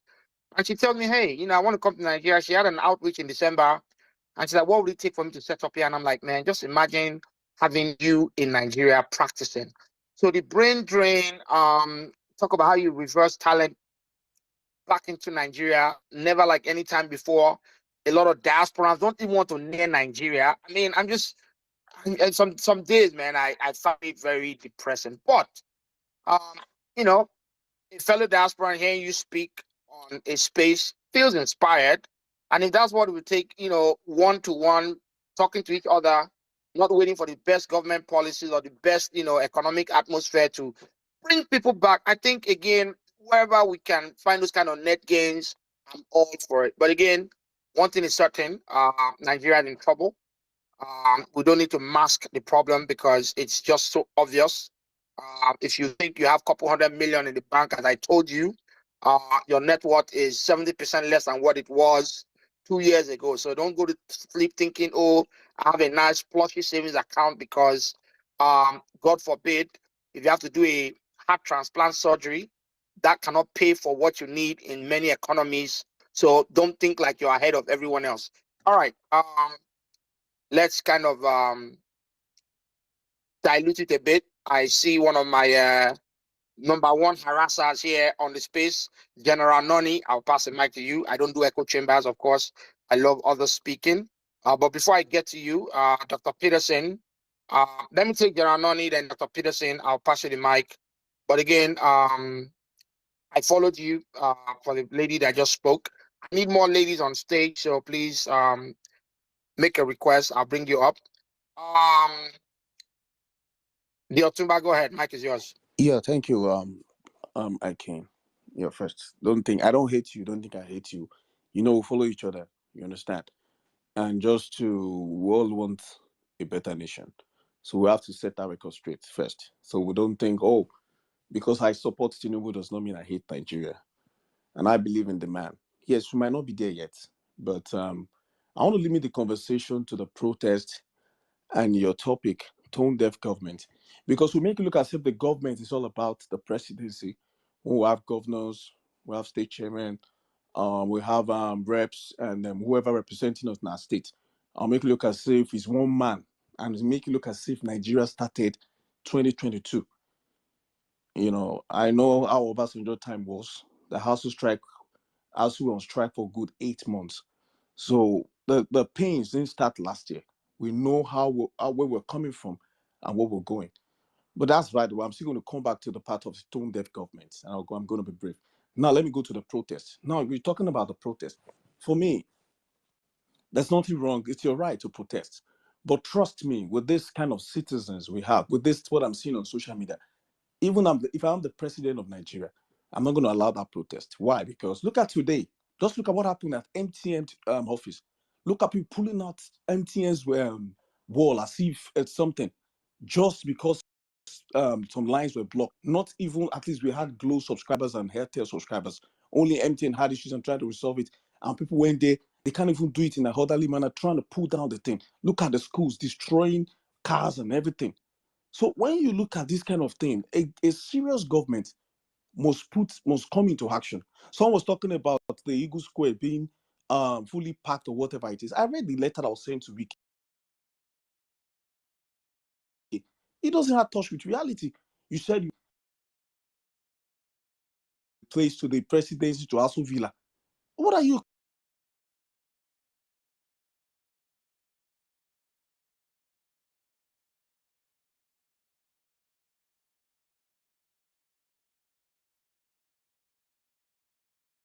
nation, Yoruba nation, whatever nation they want? There are some people who are just angry because their party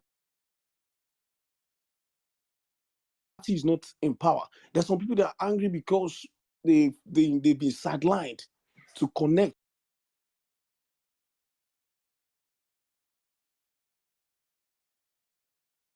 Just disconnected from me that, oh, we don't just want a protest, we want a revolution that will change the government. And put who? Who do you want to put there? To put Sore there or Peter Obi or Atiku? Who? And you think there will be chaos in the nation? So what do you want? So if truly you want a peaceful protest with reasonable demands, the government should be able to come in. What are your demands? The police are asking, who is in charge of this protest? Why? So they can connect. So that a leader who can just try to calm people down, who is going to calm the storm down when the ships are down? You don't want to have a leader just want to go to the street with millions of people who have some sinister agenda. You don't even know. Even you, as a citizen, you are not even safe. You don't know. You are coming out, probably you want a peaceful protest. You want things to be done, yes. But there are some people that they want to burn down the nation. Some people are angry because you are driving SUV, even though you are not in government. They are waiting for you to attack you. You don't know. And you think it's about the government. They will fly out. The government officials, they will fly out. They will run away. It's you that needs visa to leave the country. Some of these guys, they have diplomatic passport. They jet out. It's you that will suffer it. So if you want to talk about peaceful protest, what do you really want? What do you guys want? This guy has been trying and be trying to say, okay, come on board and understand their part. Like I said, I'm still going to go to their part because they too, they goof. All these things they've been doing online. I put up a tweet. Why are they all doing all this thing? They could have done all this thing, all this while. Oh, 110 billion, this blah blah, 110 billion initiative for national youth, whatever I'm reading online and trying to bring out bags of rice or whatever it is. Why are they not doing all this now? Which is on their part. But I'm not there because it's easier to speak. One thing I've understood about Nigerians, we can speak good English, we can talk with passion. Put them there, they will fail. We've seen it in the past. It's not today. We've seen people that will feel like, oh, this person can deliver. They will get it. They will fail. It's easier to speak outside the ball. Put them on the field. They will fail. And that's why I don't even believe in any of these guys speaking and talking, and you see them speak with passion. Put them there. They'll come and tell you why it can't work, why it won't work. So that's just it. So if truly want a nation and want a nation that want to work, there must be law and order. I was in Sydney last week. I went there for a business meeting. This guy was just shouting at the airport. Before I know, lo and behold, police came, over 15 able policemen. You would think the guy had a bomb strapped on his chest. This guy had noticed just one Arab guy just shouting. They called police on him. You see, they came, blocked everywhere, just one man. And you now see this kind of things going on social media. So a serious government will allow and close his eye and just open them Eagle Square for you because it's your right. So you want to shut down millions of people. Do you know what it is? We are over millions. And let me tell you, if Nigeria falls today, most of these senior clients will close their door. They will give you asylum package or whatever it is. Nobody will open door for you guys. So there's nowhere like home. Nigeria is our home. We have issues with the politicians, yes, but do not destroy our infrastructures. These are our infrastructure. If Nigeria falls today, Tinubu, maybe max years you have to spend on it, maybe up to like 20 or 25 years. But there will still always be Nigeria. What will happen after the protest? Protest. What is going to happen? The protest will come and go, but Nigeria will be here forever. And we have to understand, Tinubu, like I told you, max he has to spend maybe 20, 25 years on this earth. The guy is in his old age. It is us. And we must protect this thing. So when we speak, people think you are being paid or whatever. I'm not even in APC. I don't even know any of these guys. I don't fucking care about them. But this is about Nigeria. And max, this guy can spend in that space is 8 years. And when he leaves, what happens? And Nigeria is declining. We have useless leaders in all sectors. We have the governors, we have them everywhere. The SUV that was bought by lawmakers, is it Tinubu the only guy riding it? What happened to others? Why don't they turn it down? Look at the governor, the state governors. Some are even still paying 7K, 8K. And this someone posted a video in Castina showing a school, a state school, and it was calling Tinubu. Who is responsible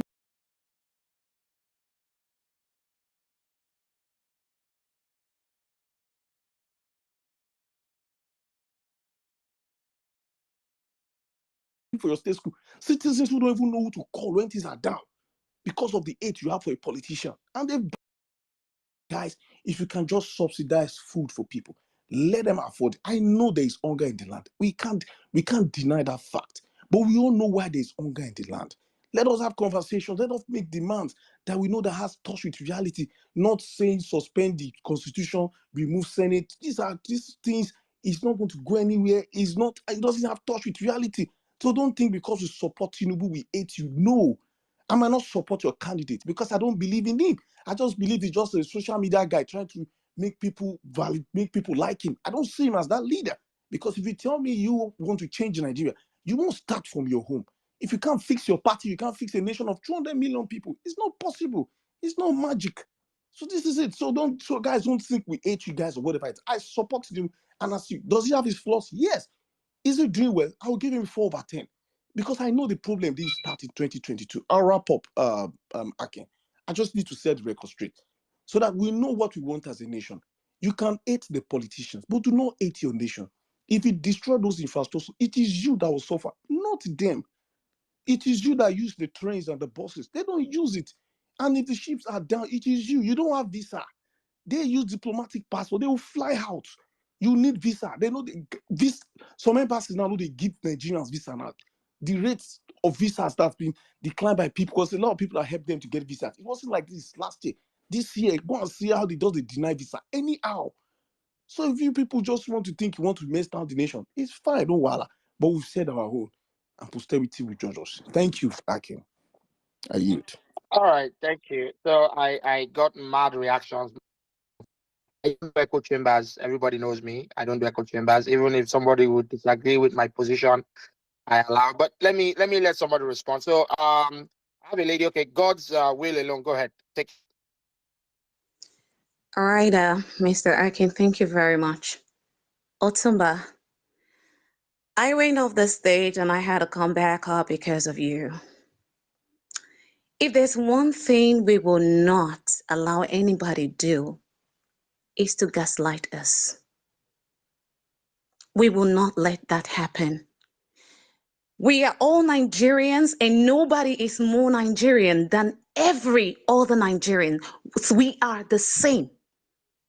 So please don't come here to gaslight us. Nobody has said they want to burn down anything. If the citizens say they want light at the Eagle Square, is it not their right? Is the Eagle Square not meant for Nigerians and Nigerians alone? Is it meant for some certain people and some persons are not allowed? Of course it is our right. Even if we say we want to do it in Aso Villa as citizen, it is our right, Oga. Now our money, we need our money to give us light in that place. It is our right. Do you get? And you're talking about supporting my candidate or not your candidate. We're not talking about politics here. We are talking about what Nigerians are going through. Nobody is telling you that Nigeria just got spoiled last year. But we are telling you that your principal, this is not a political space, okay? But you have made it that. So let me just respond to you. We are telling you that the person you are supporting is sinking this nation. And as a people, it is our duty to say no to it. In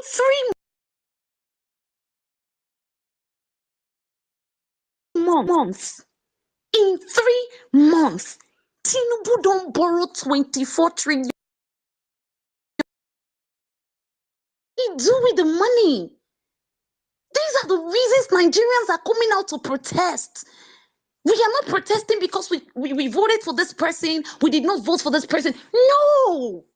If you listened to me very well, I came from May 2023. Subsidy gone. What are you doing with the money you removed from subsidy? In 2014, we were told over 4 billion or so. 4 trillion was paid for subsidy. The news are there. They are there. We paid for subsidy. They pay subsidy, we they buy fuel less than how much? You say you don't remove them now. We they buy for how much? And then because this is you they pay for subsidy. And then we are complaining. We are telling you the real thing. You're telling us Tinubu did not destroy Nigeria. If you can borrow 24 trillion within 3 months, do you have an idea what this man will borrow in the next 4 months? Are you not worried? Are you not worried that as a Nigerian you are owing so much money that you don't have an idea what it's spent on?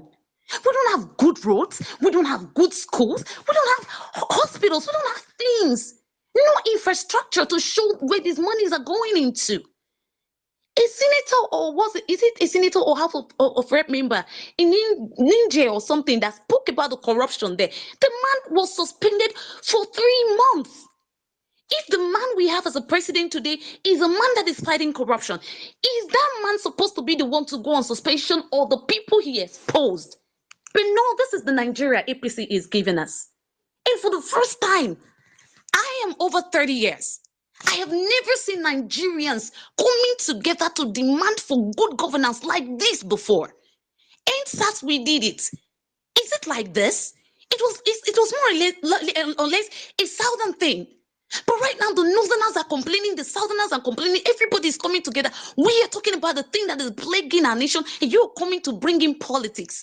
If you like person when they lick microphone like lollipop to be your president, and I like the one that speaks Queen's English with impeccable character who can represent me everywhere in the world, how is that my business? You like microphone for lollipop, and I like somebody who can represent me, who goes to everywhere, and people are respected.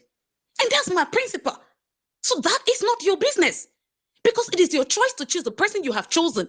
But my own point is, he should lead. He should lead. Nigerians are committing suicide and you're buying over 150 billion naira worth of private jet. Who does that? With borrowed money, for that matter. Borrowed money.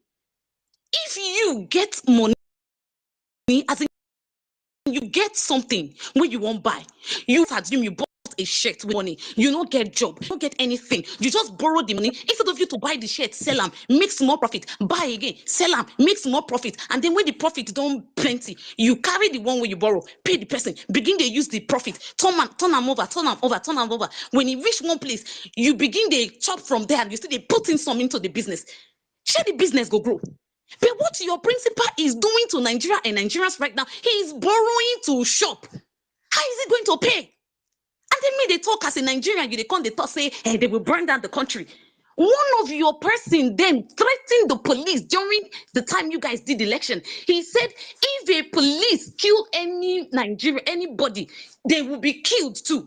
I was looking for that tweet. I have not been able to find it before they called me up. These are all there in the public domain. So don't come here to gaslight anybody. Tinubu is there as the president of Nigeria. And if we are saying collectively for the first time in my above 30 years, we are speaking with one voice and say, Baba, you won't use hunger kill us. We don't tire. Do it like this, do it like this. Because it is obvious the man is just there, not even knowing what to do. And now Nigerians from North Inside has put things together to say, okay, cut salaries, and do this one, do that one, bring fuel to this. And by that, it will affect every other things and prices of food will begin to come down. You're bringing politics into this. Oga Joma, where you to? Joma, where you to means be careful. Don't come and play with our intelligence here. Nobody be mumu. Not be everybody they lip microphone like lollipop. So please, pack where I yield. Let's pull back. If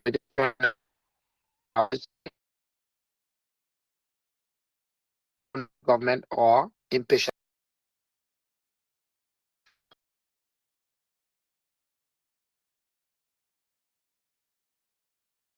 Spirited response there, Otuma. I'm sure you heard the lady. I won't piggyback on what she said. I agree.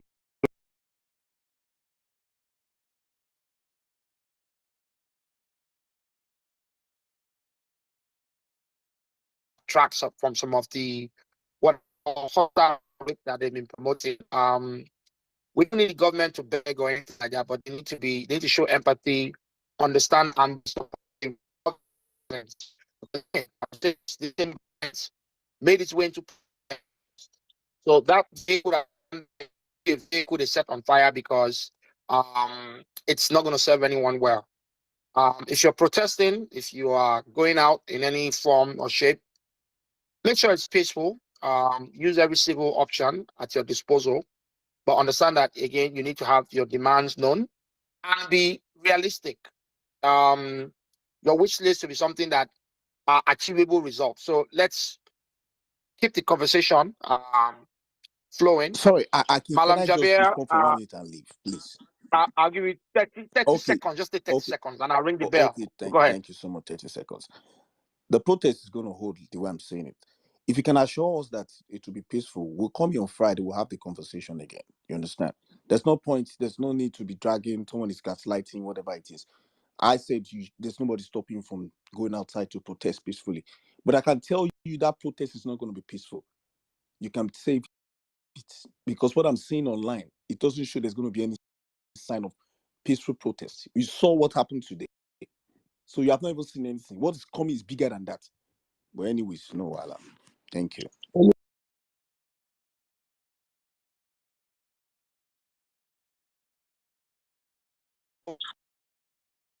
Chances are much more higher than an AP.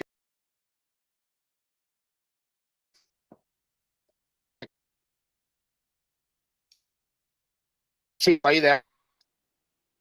Chief is not there. Let me diversify. I can't hear you well. Like you're cracking up. I don't know if it's my network or It might be your network because I think I'm. Okay, let me drop down and come back. All right, do that. Okay, let's diversify the speaking audience a bit. Abdul, I had you up here a few times, but you dropped. So Abdul, go ahead and we'll come to SGN, then we'll come to stop editing. I can't read the full. Thank you very much. Abdul, go ahead. I think Godson has already talked about what I want to talk about. If you see the amount of vehicle dropped at Eagle Square today, if you see the amount of soldiers at Zupa, if you see the police at Yenya, you'll be thinking, oh, we have this kind of security forces, but I know in Zamfara, people are being killed from their farms. These are our problems. The government knows, but they are keeping deaf tongue to it. They know our problem. Maybe they are benefiting from it, just like she said, they borrowed a lot of money. 22 billion naira was used to construct VP house, 5 billion for yacht. He used about $150 million for buying a presidential jet, while Nigerians are wallowing in poverty. None of our sectors is working well. Even the NNPC, see their saga with Dangote. Nigeria does not have one working refinery. They are trying to demolish the only private one that we're having not work. And since from time of Buhari myself, how many billions has been injected into Port Harcourt and Warri refinery, but nothing is coming out from them. And you talk, somebody will say a protest will be violent. That means you are there to make it violent. Imagine saying that because of what he sees online. Okay, so you have been seeing it online that Nigerians were hungry.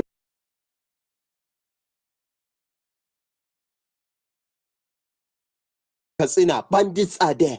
From Katsina, you cannot move to Sokoto in full confidence. From Sokoto, you can't go to Zamfara in full confidence. Even common Niger here now, bandits are there. And these people are just gaslighting us like we were what? And he's saying we want to put the nation on fire. The nation is already on fire. I went to Borno last week. If there's no gas that is being supplied, they don't even have electricity. Borno do not even have electricity except if all those gas plant is working. And from Damaturu to Borno is just 100 kilometers or less. But you can be kidnapped anytime by Boko Haram there. And you are bringing about those armored tanks instead of them to be in the bush. If those armored tanks in Eagle Square were sent to Zamfara as is northwest, I'm telling you, but all the bandits will be killed. But it is here on this space we are seeing Bello Turji, a gang leader of bandits, saying that Matawale has hand in the insecurity of Nigeria, and Matawale has not been questioned by the government, or he has not even asked to be resigned. And somebody will be here telling us that is this thing. Go and see people in the villages eating grasses. Because we all mentioned it here. People are using cucumber to cook stew. Imagine. And is it that we don't have the farmland to farm? No. But the farmers are being made to pay. You pay. Then after you pay, then they will now come and kidnap you again for you to pay again. Where are those money going? And even the MTN scenario he's talking about, I have registered my MTN SIM card with my name 3 times. I was still blocked. I have to go and activate it again. Imagine, what sort of nonsense is this? You register your line once, you use your name to do the name myself. You suffer to do it. I did my own in ARTV Kano. Then, if you see the line, 200 people, you have to follow 200 people to do NIN. We know when Buhari introduced this NIN SIM linkage, you have to go and edit your name, sometimes just for it to rhyme with BVN. After doing all those things, you will link, then your line will be cut off, you'll do it again, they will still cut you off again, saying it is not correct. Whose fault is that? Is it our fault now? And they will now say we are impatient, or people are here for violent protest. SUVs were given to National Assembly members. Senator Abdul Ningi came out and spoke against the government. What happened to him?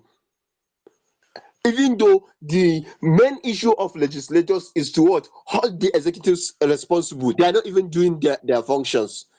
If our legislators, the senators and reps are doing their rightful functions, would we be even discussing this today? Common electricity, there's band A, band B, band C. That means some Nigerians are even more Nigerians than others. Band A, band B, band C, band D. And even the band A are not even getting the required electricity. And you will pay for it. Mambila, here, Mambila in Nigeria, they have been discussing since from time of Buhari. The project is there. They released a lot of money for that project until one minister come and say nothing has been done there. They are just clearing the place. Nigeria, the giant of Africa, how many this thing were generating? The gas plants are not allowed to be functions. Insecurity, and he's saying insecurity, Nigeria will be born. Nigeria is already burning. The northwest is not peaceful. The northeast is not peaceful. Even if the eastern district sit at home is there in eastern Nigeria, on Monday you can't move out. You move out, you are being killed. The government is doing nothing about it. In the Niger Delta, they are having environmental pollution, and they have a ministry for that matter. Environmental pollution is there due to exploration of oils, and Nigeria's revenue is coming from there, and the people there are suffering. See, the documentaries are there. If you see, you just say, what happened? What is wrong with us as a country? Before we voted for Buhari first tenure, if you see the promises that man made, he was even crying that spaghetti is being sold at 150 naira. Today, spaghetti is 1,100. One spaghetti if you are buying from retailers. And they are expecting us to be dancing on the streets and the government is working or what? Our problems are many. And for the protesters, yes, we are going out. But please, let us be mindful of other people's rights. Like maybe if you are blocking road, you block one side. Because some people are there as sick people, some want to be rushed to the hospital and the rest. If you block all roads, it will not be good for others. You, while demanding for your right, you are also infringing on rights of others. I know in the last protest, there are a lot of people I had in Lagos, they want to go to hospital, but because of the whole gate has been shut, they could not go. And even the lucky, this thing that they are giving scenario of for 6 days, that protest was peaceful. There were videos, sponsored talks were brought in to disrupt that peaceful protest. There were videos going around. Soldiers, they say no this thing, and he's saying that people should even identify as leaders of the protest. Abu Salma identified in Kano. He was picked up by the DSS. A guy was selling t-shirts for this protest. He was picked up. Lawyers have to go and take him. Abu Salma was even sent to prison. They have to take him out from prison. Today, Malam Jabir, he wrote letter to Kaduna. They invited him DSS. They were planning to detain him. The one in Zamfara, the video was there. He said he is the leader of the protest. They picked him up, beating him. It was in Kaduna, even though the governor denied it. He said he doesn't have. But Mbeki commander was beaten. Somebody of about 60 years old just because he criticized the government. They were beating him up and down, wiping him with cane. The video went viral. Even though he said they will investigate. That is the end of matter in Nigeria. We will investigate. You will never hear anything again. Even in Abuja, kidnapping is there. Can you wrap up 30 seconds, please? No problem. I'm done. It's just that it is very painful when people are suffering and someone paid people will just come and be gaslighting nonsense here when Nigerians are suffering. They don't even care about us. What we are feeling. Everybody is feeling the heat. Even them, their family members are feeling the heat. But because of they are with the government, they cannot. They will not even allow people to speak the truth. Thank you very much. All right. Thank you. All right.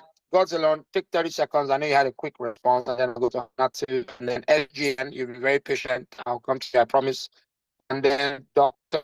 Listen, you dropped. I'll listen to it. I hope I don't lose you. Go ahead. God's will alone. Rita. Thank you very much. Can you hear me, sir? Am Go I ahead. being heard, please? Oh, great. I thank you, my brother, that I've just spoken now. You've said a lot of the things I needed to say, okay? I just posted a video on the Jumbotron now. This is what happens today. The people they have hired to come and protest against we that are protesting for better Nigeria, they are paying them already. And if you see what they are giving them peanuts. They are the one instigating violence. And they are saying it is we peaceful people that are demanding for Nigeria that will even be better for them. Because at the time they leave government, whatever we are crying today, we are crying for, if we get it, they too will enjoy. I don't know what is What's up with these people? You are in government today, tomorrow you will not be there. You are saying you have a say today, tomorrow you will not have a say. The power Buhari is having just last year till that May. Is he still having it now? They still born and well to they travel the way they junket all around the world before. He not there again. He doesn't even have his personal money to do that. And now we're demanding for a country that will be better for us. You guys are paying protesters already, the same people that are hungry, but because they don't know their right from their left, you guys are using them against we that are demanding for good governance. It not go better for now. Thank you. I yield the mic. All right, Hannah, to go ahead, and then we'll take Dr. Peterson, SG, and you dropped again. Hannah, to go ahead. Thank you. Mike is yours. Thank you very much, Akin. I'm grateful for this opportunity to share a few of my thoughts on this very this topic. I just love the way you coined it, a tone-deaf government or impatient Nigerians. And greetings to everyone, my fellow Nigerians on this space. Let me start by saying that Nigeria is the easiest country in the world to actually govern. It's so easy. If you've traveled out or you live abroad, sorry. If you've traveled out or you live abroad, you will know it is the truth. I say this because during the last elections, I was everything in for it, and even to the point of where the results were announced and all of that, I said, let's leave sentiment aside of who won and all of that, but let's even ask a question. 300 billion naira was given for elections. Was that what we should have expected? That was the time where insaner climbs, that one will not even fly. Yakub Mahmoud would still not be the INEC chairman, but Nigerians just let it go. I didn't understand what was going on. I came to Nigeria and I saw there was inflation issues. Me, myself, I was complaining, but it was like everybody just, we have this elastic band to just absorb and readjust. People just kept readjusting and readjusting. I couldn't take it. I said, what is happening? But it was at that moment that I had peace in my heart, because I said, now I understand the problem of Nigeria. The average Nigerian does not, as I say, we don't attach, or we don't know how to connect the problems we go through, our everyday problems, to the issue of bad governance and bad leadership. So, for example, if you have a business and you're spending so much on on diesel, on all of that, you're not looking at come on, what is happening with government? What is happening with these issues? You're more of looking at it as so I have to increase the price, so I have to do this. What else can I do? What else can I do? That's why I said Nigeria is one of the easiest countries to rule. Before this present government, how is politics played? You do your politics, everything is just catching cruise. You get into power, everybody come chop, do your thing, everyone goes. As soon as a government is sworn in, politics for the next 4 years already starts and all of that. Nobody talks about governance. So this present government, when they came into power, that was what they expected. That was what they thought would Can happen. you wrap up 30 seconds, please? Yes. Yeah, just quickly. Yeah. Yes, that was what they thought would happen, because you're just looking at people are now going to protest. There's this hardship. Where are the solutions? Instead, you're still trying to use the same playbook that usual government always plays on people, and it's not working. The fact that people didn't protest in other times or whatever, or you're saying, the Northerners, they didn't do this, they didn't do that, and now they're doing it now, it's not an excuse. There needs to be solutions. So I'm very grateful that Nigerians are waking up to these things and are asking government and are holding government accountable. Finally, please, let me just say this quickly. When people speak and say there's going to be it's not going to be peaceful and all of that, let's look at the issues in Nigeria. How many people are educated to know what it means about being peaceful and all of that? It shows how sad and how bad things are in our nation. I really pray that people don't lose lives and all of that. But really, the truth is, a time has come for us to have a conversation about this nation and about how things should change. Nigerians are not impatient. Instead, we have a tone-deaf government. Thank you. All right, great. So let's Hannatu, thanks for being patient, and then we'll take Dr. Peterson. Go ahead, Hannatu. Hannatu, are you there? Oh God, I think you lost connection again. All right, I want to keep it diverse. So Dr. Peterson, go ahead, then we'll take Monica. And then we'll come back to the next speaker. All right, thank you very much. Good morning, And then everyone. 2 minutes, and then if you hear the bell ring, you know it's time's up. I want to make sure others can speak. Please go ahead. All right, thank you for giving me the opportunity. Good morning, everyone. And yeah, a tone-deaf government or impatient Nigerians. First of all, I want to say yes, that it's a very nice topic. Yeah, very nice one. Yeah, the truth matter is that they have pushed us actually to the wall. I served in the Navy base, yeah, just last year. These people, we think that possibly they are going to, harm us or whatever when the things like this comes up. I can tell you for a fact that they are pushing for all this I'm talking about now. The officers, the foot soldiers, they like these guys too are in pains. Like these guys are feeling it as well. Okay, it's not just we alone. Yeah, fine, they might give them all that to do something, but these guys knows what is happening. These guys has relatives, they have children, they too are catering for. So we should not just put like these guys are going to do what harm, because they have been expecting this thing from. I stayed there for almost a whole year, Navy base, and look at what we're calling that as education now. Look at the way they are increasing our school fees. When I was in school, when I graduated 2020, my school fees was just 47,000 naira, but now it is 10 times what it was, and people are leaving schools now already because of they cannot afford. Look at the hospital I'm working, for instance. People like the equipment, are not there in place, and people they don't even have money to pay their bills. Literally, people are being brought late to the hospital because they are already discouraged, and people are dying, and people are still coming out tonight telling us not to protest for what is our own right. Protest is part of democracy.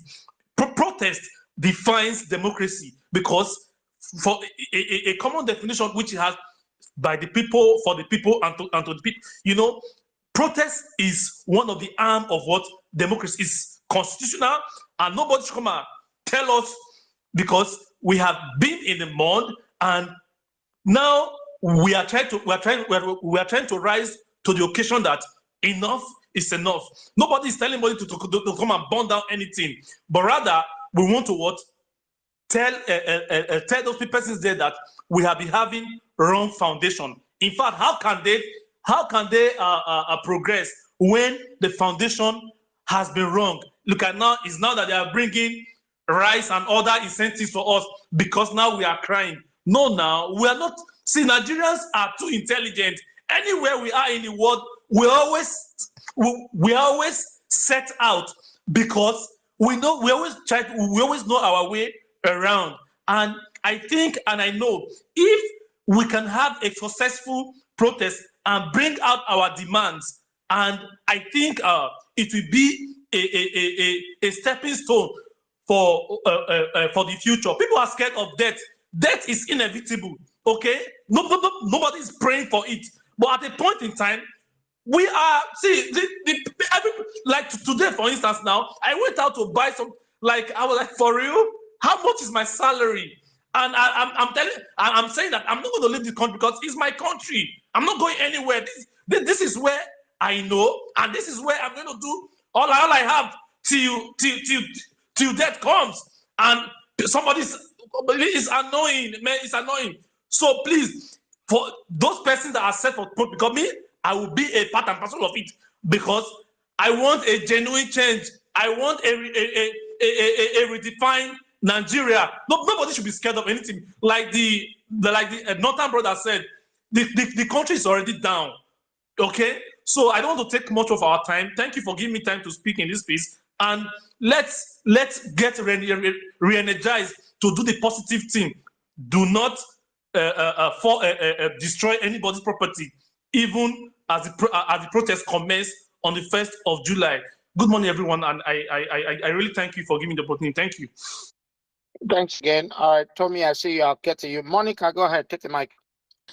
Good morning, everybody. Although there is nothing good about the morning except maybe free oxygen. So I'm just going to take this point by point. I've been going to different spaces and speaking, trying as much as possible to encourage every Nigerian. First of all, we're not asking for change of government. For now, we're not asking for change of government until you push Nigerians to the wall. All we are asking is address these issues. These things are simple. They are tone. Are they? Okay, we're asking, are they tone deaf? No, they're not tone deaf. But we are tone deaf to our silence. We were silent. So many things were going wrong in this country, and we kept taking it. I keep telling people that Nigerian government, they just want to know how much shit you can take. They will keep stuffing you and stuffing you just to know how much. And unfortunately, we are very fortunately and unfortunately we are resilient people. So then we are coming out for press conferences right now. People were being killed in the north, in the south, every part of Nigeria. People were being killed.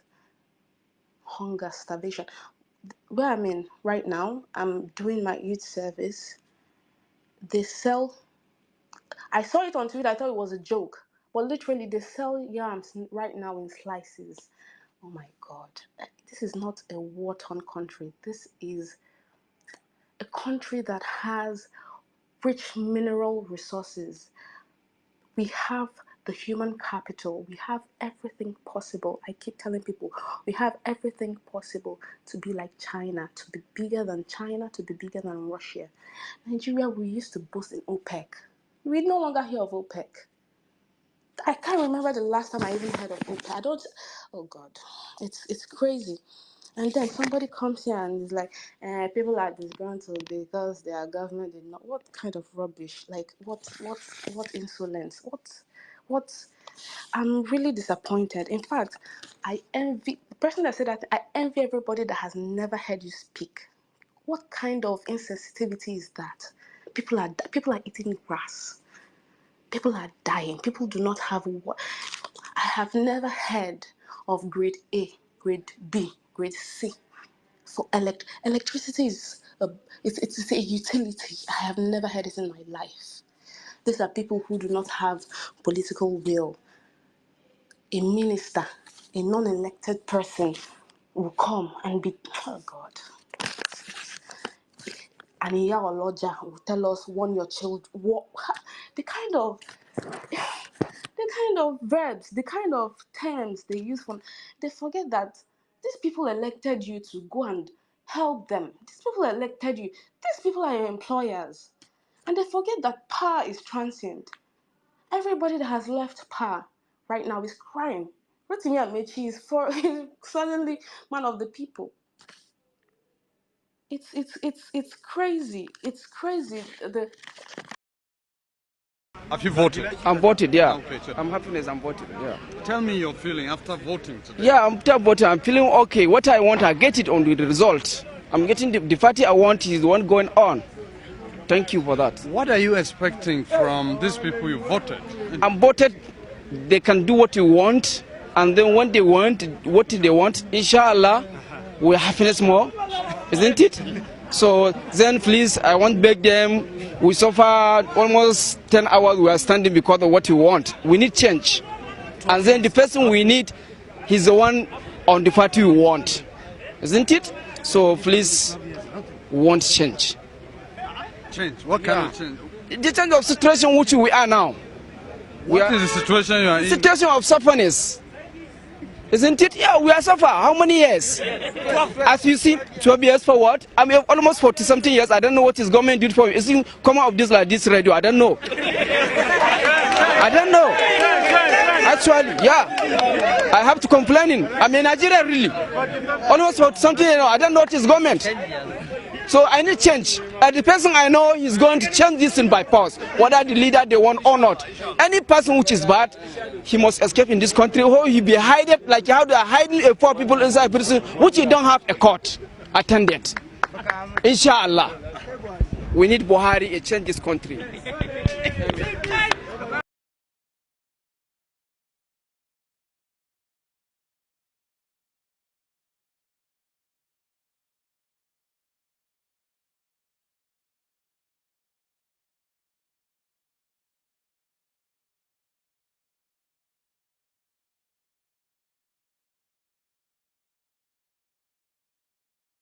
Have you voted? I'm voted, yeah. Okay, so I'm happy as I'm voted, yeah. tell me your feeling after voting today. Yeah, I'm voting. I'm feeling okay. What I want, I get it on the result. I'm getting the party I want is the one going on. Thank you for that. What are you expecting from these people you voted? I'm voted. They can do what you want, and then when they want what they want, inshallah, we'll happiness more, isn't it? So then, please, I want to beg them. We suffer almost 10 hours. We are standing because of what we want. We need change, and then the person we need, he's the one on the party we want, isn't it? So please, we want change. Change? What kind of change? The change of situation which we are now. What is the situation you are in? Situation of suffering, isn't it? Yeah, we are suffering. How many years? As you see, 12 years forward. I mean, almost 40-something years. I don't know what is government did for me. It's come out of this like this radio. I don't know. I don't know. Actually, yeah, I have to complaining. I'm in Nigeria really. Almost 40-something. I don't know what is government. So I need change. And the person I know is going to change this thing by force, whether the leader they want or not. Any person which is bad, he must escape in this country, or he be hidden like how they are hiding a poor people inside prison, which you don't have a court attendant.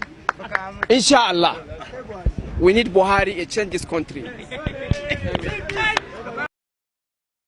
You know, when you intend to protest in a peaceful way, the anger, when you start thinking about how things are going wrong in the nation, you tend to it could turn violent. The people who probably would want to come out to protest could turn they could actually turn things around. What is wrong in building? What is wrong in having infrastructure? What is wrong in having companies, factories to work, for crying out loud? Do you know how many there's a place I used to work here in the UK. It's the production of foam for car seats. You know, that foam in the car seats that is covered with the leather. They have more than over 3,000 workers. Man, I was just thinking, man, is it we have the resources, the number of Nigerians that are working there. Ah, man, seriously, I was really broken because this is something that we can do in our country. What is the governor of each state? What are they doing? If the truth is, we have 19 northern states in the federation. The day the Northerners, I'm sorry to say this, these are the people, Can you wrap up, yeah, please? 30 these are the seconds. people who are really, they are being impoverished by their state governors. The day the Northerners will rise up and raise up placards all in one, the 19 state Northerners, the day they will rise up, I think that's the day we will understand what revolution is in the country.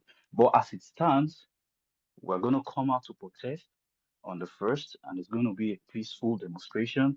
The government understands that it is our right, our constitutional right to protest. They should give us the protection that is due us. Give us security and protect us while we'll demonstrate. Thank you very much. All right, thanks, Chief. I'm bringing you back up.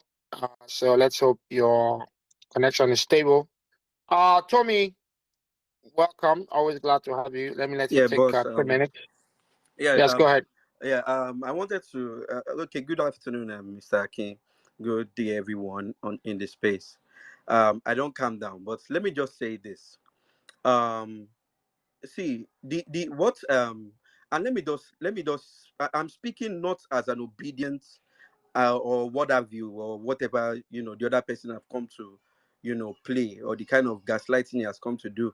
Many of us have been on this space for the past, I think since when you started the space, Mr. Akin, and nobody talked about party or what have you. It's quite unfortunate. But I want to say this to people who think that way. Oh, protest is violent, people will be violent and all of that. It is your job to tell that person you say you support to protect people. That is the job of the policeman. Let's go back to EndSARS. EndSARS wasn't it was peaceful until they started sending thugs. Have we forgotten? Muslims were praying, Christians were protecting them. Christians were praying, Muslims were protecting them. So I don't know why. Is it that you don't have conscience? People have been speaking on this space, and all what is on your mind is to say, I support so person. Whoever is there, let's drag, whether it's Peter Obi or Showore, whoever it is. You're a Nigerian first, for God's sake.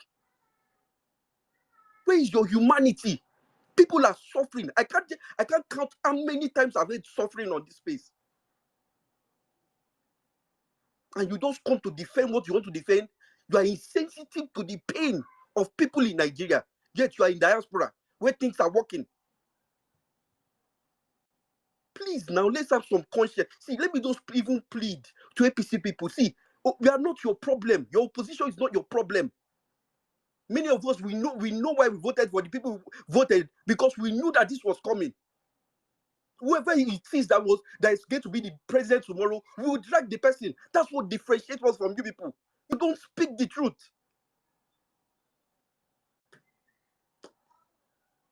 Tell your Tinubu or whoever APC leader to come and protect Nigerians. That is the job of the policemen. Look at now, they are showing show of force. You can't do that to terrorists. You can't do that to bandits. All of a sudden, you're filling up Abuja. What is the job of those people in the first place? They are doing show of force to peaceful protesters who are saying they'll come out peacefully. That is what everybody have been saying on these spaces. Nobody is saying they will go and burn down anything.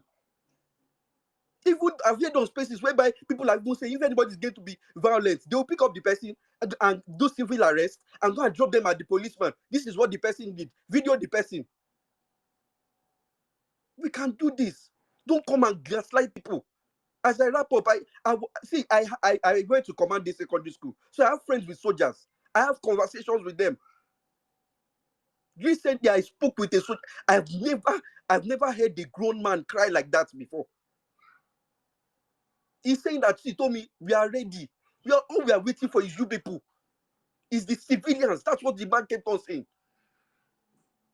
I know the kind of calls I'm getting. I mean, before I left Nigeria, I'm a person with disability. I have connection with them. I don't like what I'm hearing. People, just the 5 of my colleagues, comrades who are persons with disabilities, who didn't vote for this government, who are crying now. They are already on the streets begging. People that were doing well, at least doing well for themselves. Now, recently, just day before yesterday, another one has joined them. He has gone, and she's on wheelchair, for God's sake.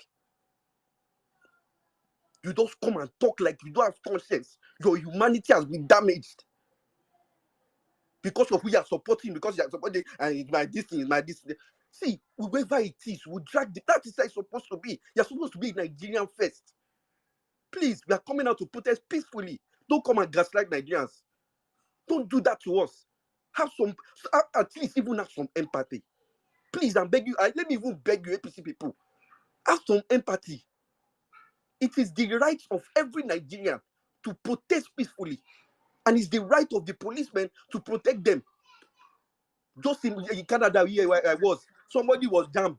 Someone was hit by a cyclist was hit by a police. What are they asking for? Better roads network. That's why they're protesting. Imagine. But look at the number of things happening in Nigeria, and you're saying people should not protest. Ha, God have mercy. Mr. Aki, I yield the mic. Wow, Tommy, that was quite passionate. I know you speak from the heart. You know, I love you, man. And when I think of people like you and how Nigeria, again, is that country that almost kills dreams. Obviously, glad to see that you're much more situated. But it's very painful, from the healthcare system to security to unemployment to even just, you've worked hard, you saved money. Like, my mom is a retired teacher. Her her pension, gratuity, that money is less than 70% of its value. It breaks my heart. People like that did not take their money, go save it in US dollars. They kept the money in a savings account, let it yield 10%, 20%, and that money cannot even do many things for them. You take the cost of medication. I mean, for someone that's diabetic, that is taking insulin shots, where you're buying, 20, 25,000 per vial, that is, excess of 100,000. How are people going to cope? So then you start buying expired products, because a lot of pharmacies are trying to recycle, trying to not lose their investments.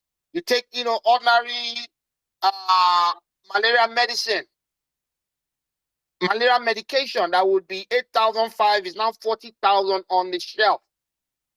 I mean, I don't know how people are doing it. I don't know how people are getting by. But again, these are just one of many stories. And as I said earlier, if you think you're doing well, you've got a couple million stashed in your account somewhere, and Nigeria has not touched you, trust me, when you have to pull that money from the bank to do something that is life-saving, you then understand that the value of your money is next to nothing. And every day is just a race to the bottom. Who's going to pull this country out? Is it the tone deaf people? Or perhaps is it us being impatient and not giving this government the turnaround time they need? Because, as you've seen, someone said this earlier, Nigeria might be one of the easiest countries to govern because we don't ask for too much. We don't ask for too much as citizens, and it's just very painful. Chief, I'll have you come in, and then we'll take Paul Etin, and I think stop electing. I've had you here on stage for a while, so let's take stop electing. I can't see your name, but go ahead, Mike is yours, and then Chief will come in next.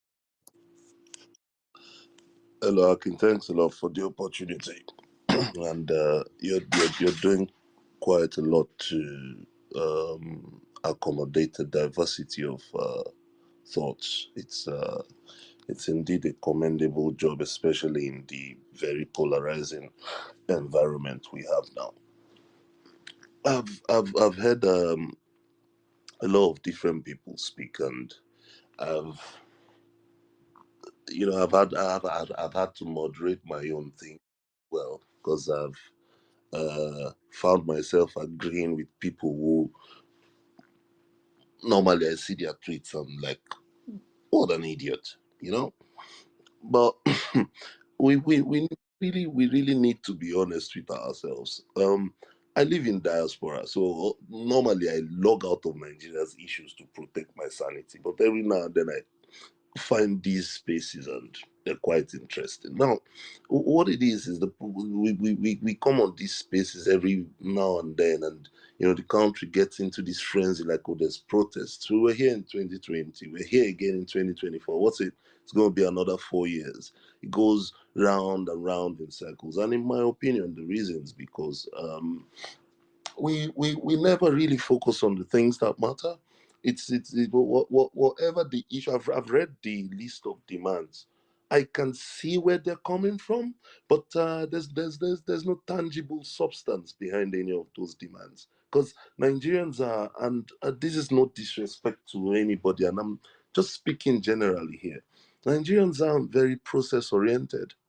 It's that simple. Everyone goes into this frenzy now, but what really is the plan?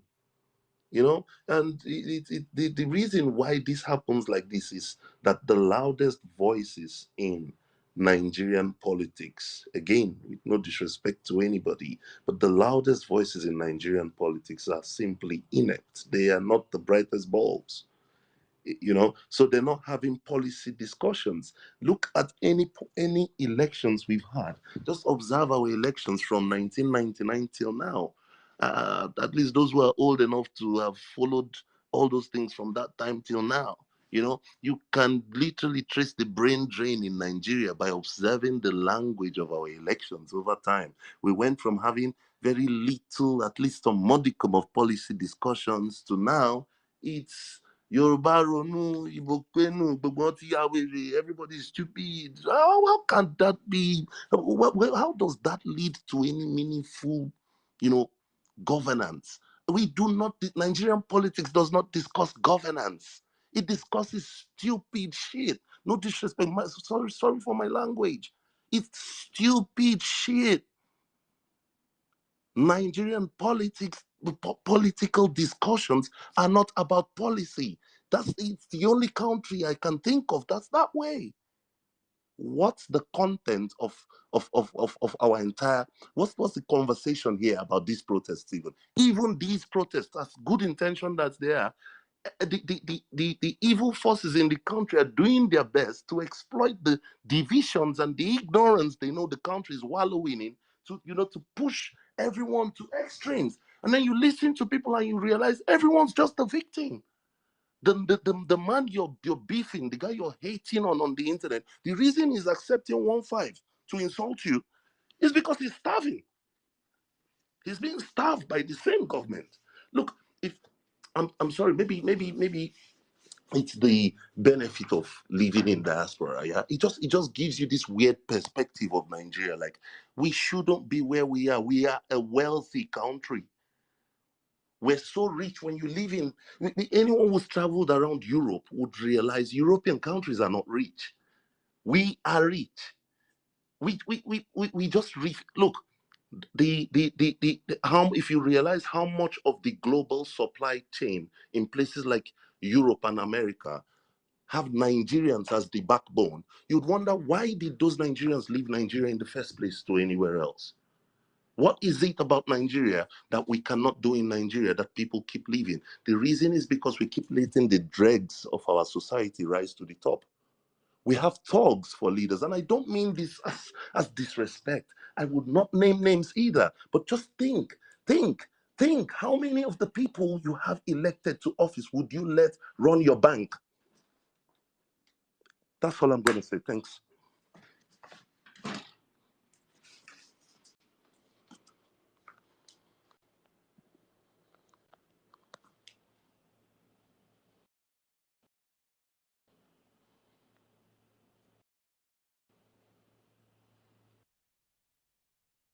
I don't know if Akeem is doing something. Am I audible, please? Can anybody hear me? If you can Yeah, hear go me, ahead, Chief. okay. All right. Well, when I came up, I've been up here for a minute now, and I think Yeah, Nick. Yeah, go ahead. Okay. Thank you again. And good thing you're doing here to just control this narrative and also lend your Twitter account as a platform for dialogue between Nigerians. I think prior to my northern brother, I had a lot to say, but like he just took the words right out of my mouth. In about 13 years now, Nigeria has been plunged into all forms of insecurity, and never a day did the IG of the police force or the chief of army staff or chief of naval staff think it wise to send out a notice to the VIP members that have police securities as odd police basic home staff to withdraw their personnel and have them engage in this battle of security for the nation. However, in 2024, we see that the IG of police has issued a notice to retract their police force for citizens that are requesting good governance from their country or from their government. I think there's nothing that annoys you more as a citizen when you know that the people in power, they are aware of the things that are going on. They are aware of the situation the country is in. There's no way. I find it laughable whenever I see someone come out to defend this current government of the APC and say, oh, we inherited something bad. Now, take for instance, the person that sits as our chief of staff to the president was once our Speaker of the House of Representatives, an arm of the legislative branch of government, whilst Buhari, that these new APC guys tend to push blame towards, was president. The president came into the country overnight, 4 a.m., announced himself, inauguration day, you shouted subsidy is gone. I don't want to be repetitive of these facts. The whole country went into a breakdown rush for, it created unnecessary demand in the country. And then later on, you come to address the nation, you tell us to take baby steps, and then you appoint a minister that comes into the FCT and decides that it's 20 billion they want to use to build one man's house. We're still taking the baby steps. Like, Nigerians, personally, I think Nigerians are not even angry enough, because if we were that angry, there's no need to set a date for protest. We just come outside one day and we start telling the government our demands. And I want to speak on this protest, and I want to remind Nigerians that, one, we're multilingual in Nigeria. Two, we're multi-ethnic. This is the first time, I would say, in my lifetime that I'm seeing Nigerians unite for one purpose. Yes, hunger day, but we need to break down that hunger into demanding for concrete things that alleviate this hunger in the land. That I've read many demands, and it's an advice to any right thinking citizen for us to actually bring that list into 3 or 2. It helps us speak with one voice. We don't speak with one voice on a normal day. So I think it would just be helpful if we can break down this whole 9 demands, 10 demands, 11 demands, except the revolution demands. I'm not here to ask for a revolution, the government. But I think it's important moving forward that we actually constructively bring those demands to at least 3-point agendas, so that the government, because we are dealing with a lazy government, a government that doesn't regard us. It will be important that when we are speaking, everybody is saying the same thing, not that we are going amongst the whole 9 and then this government gives us breadcrumbs. Because we need to remember, Nigerians are not, we've never enforced one thing before in Nigeria as Nigerian youths. We tried with NSAS, yes, we achieved some, but I don't think we achieved the entirety of NSAS demands. But if we ask for one thing, if it's to reverse this oil price, if it's to say that the government should slash the National Assembly salaries, and again, salaries and basic, what do they even call the thing that they give them every month? Allowances. If we're asking for that, we ask for things that help Nigeria save money, so that we can now start putting it into the constructive things that will bring the nation development. I think it's an idea that we should look at, because we've been talking with too many voices, and we need to just bring ourselves together to speak with one voice for one time, so that this protest can be successful. Nigerian police, this is a wake-up call. The Nigerian police, the Nigerian army, they are not with us as basic citizens. They are not. And I'm not in any way going to fight against them. It's for national orientation to continue to orientate the people of Nigeria to know their rights. Well, Nigeria is wired the way Nigeria is wired because evil people want to hold us down. This can make or break us. August 1st can decide to be a change of Nigeria if Nigerian youths are ready to actually take their countries and take their laws and powers into their own hands. We employ these people. They should be able to listen to us. I'll deal by saying Nigeria is the only country that we have. We travel abroad. A lot of us want to come back home. A lot of us want to make sense of what Nigeria is. And we're always here with you guys. We're always, me personally, I live in DC. Anything, I'm looking for a way we can even go to the embassy in DC and make noise on that same day. Because I think we as diasporans should also be able to help our brothers in Nigeria. We can go to our embassies and make our own noise in our respective countries. I'll use the mic here. Thank All you. right, thanks for that, Nick. So let's take Bashir. Go ahead. I think I tried bringing you up earlier. Buba, Bashir. Yeah, good Go ahead, evening. brother. My name is Bashir Buba. Please, I would like to talk more about the development of Nigeria.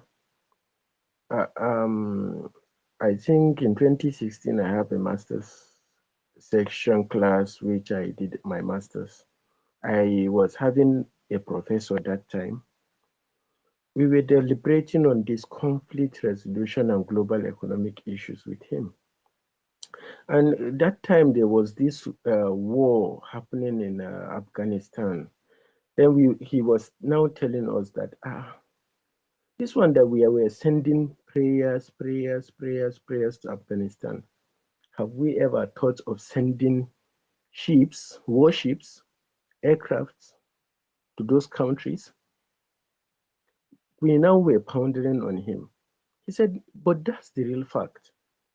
Now we are talking about all this. We talked about NSAS, and I remember that I was a listener in like this type of space where we youth were angry, we were bitter, and we decide that okay, what we will do is that let's try to see whether we can build a youth that can take over the country. There was no, if we can build a mechanism that is solely independent of the government, that can shake the government, they must listen. I know there are some people whom are in DC that make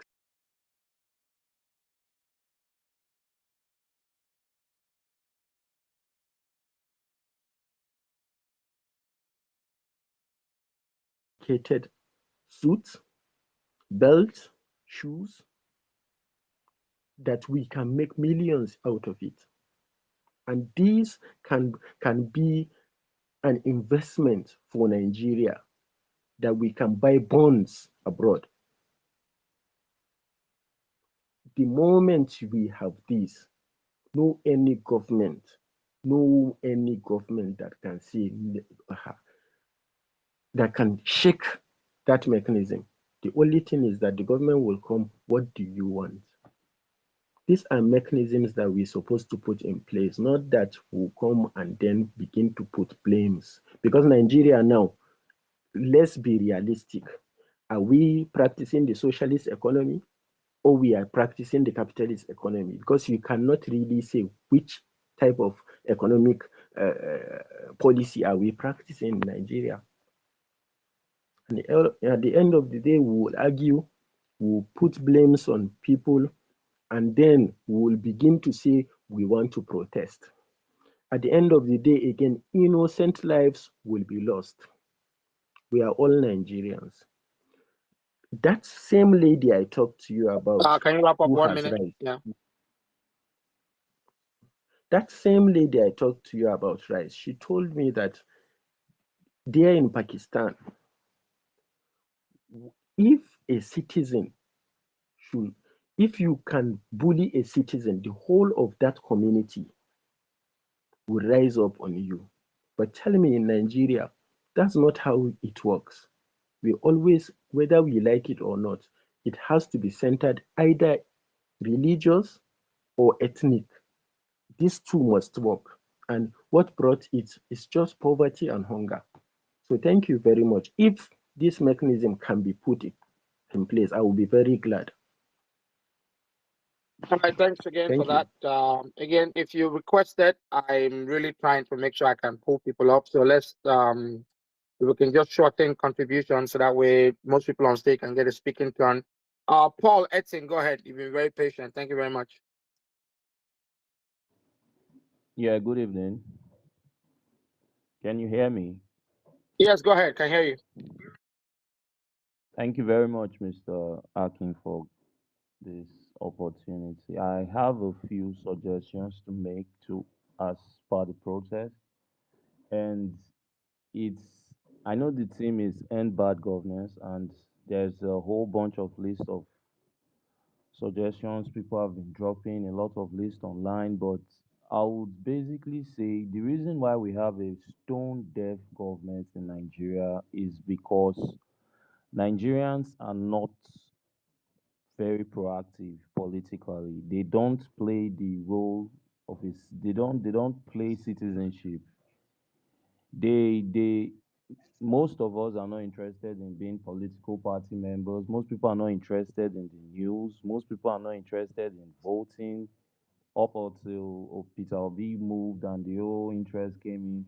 But if the demand can be narrowed down to the electoral and the judiciary, it would save a whole lot of stress because, like Stop Electing Morons said, the only reason why we are in this hole, you can't expect a former drug dealer or a former terrorist or a former fraudster, or you can't expect governors who have baggages with EFCC to be sitting senators and expect the country to be moving in the right direction. It's impossible. Now, all the presidents we've had since 99, Obasanjo was military, so he had some level of discipline and maybe let's say some conscience, being part of the civil war, being a coupist. He had some little conscience, wanting to make things work. He tried his best. He was corrupt. None of them is not corrupt. And I'm saying this for a fact that there is no government in the world that is not corrupt. But there is no government in the world you can point to and just when they come to mind and say they are corrupt, apart from Nigeria. Nigeria has this cliche going with them because after we switched government from Obasanjo to Yaradua and Goodluck were like the only people who I think went through the university wars. They were like the most educated of leaders at that top level we had. Then suddenly they left.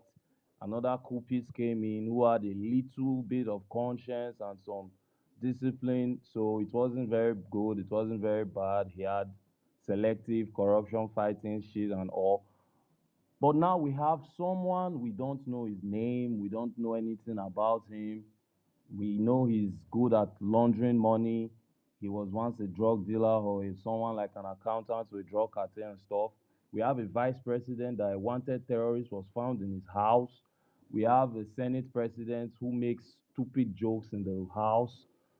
We have bunch of governors in that house. We have a governor in that house. I don't want to call names, but he has served time before for corruption and is in the house.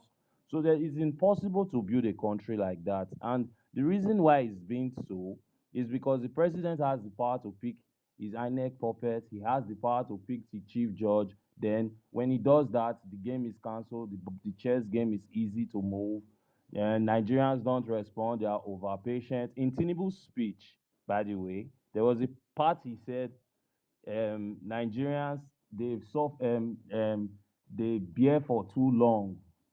I fell in love with that speech because we take things that we are not supposed to take. The election scam was a scam. We all watched. They invested money for technology, they didn't use it. Recently, they passed law that they will kill drug dealers and people caught in drug trafficking. If we demand in this protest for them to make all electoral fraud be be So can you punishable wrap by up in 30 death, it's seconds, not a please? bad. Yeah, we can wrap up. Okay, it's not a bad demand if we can do that.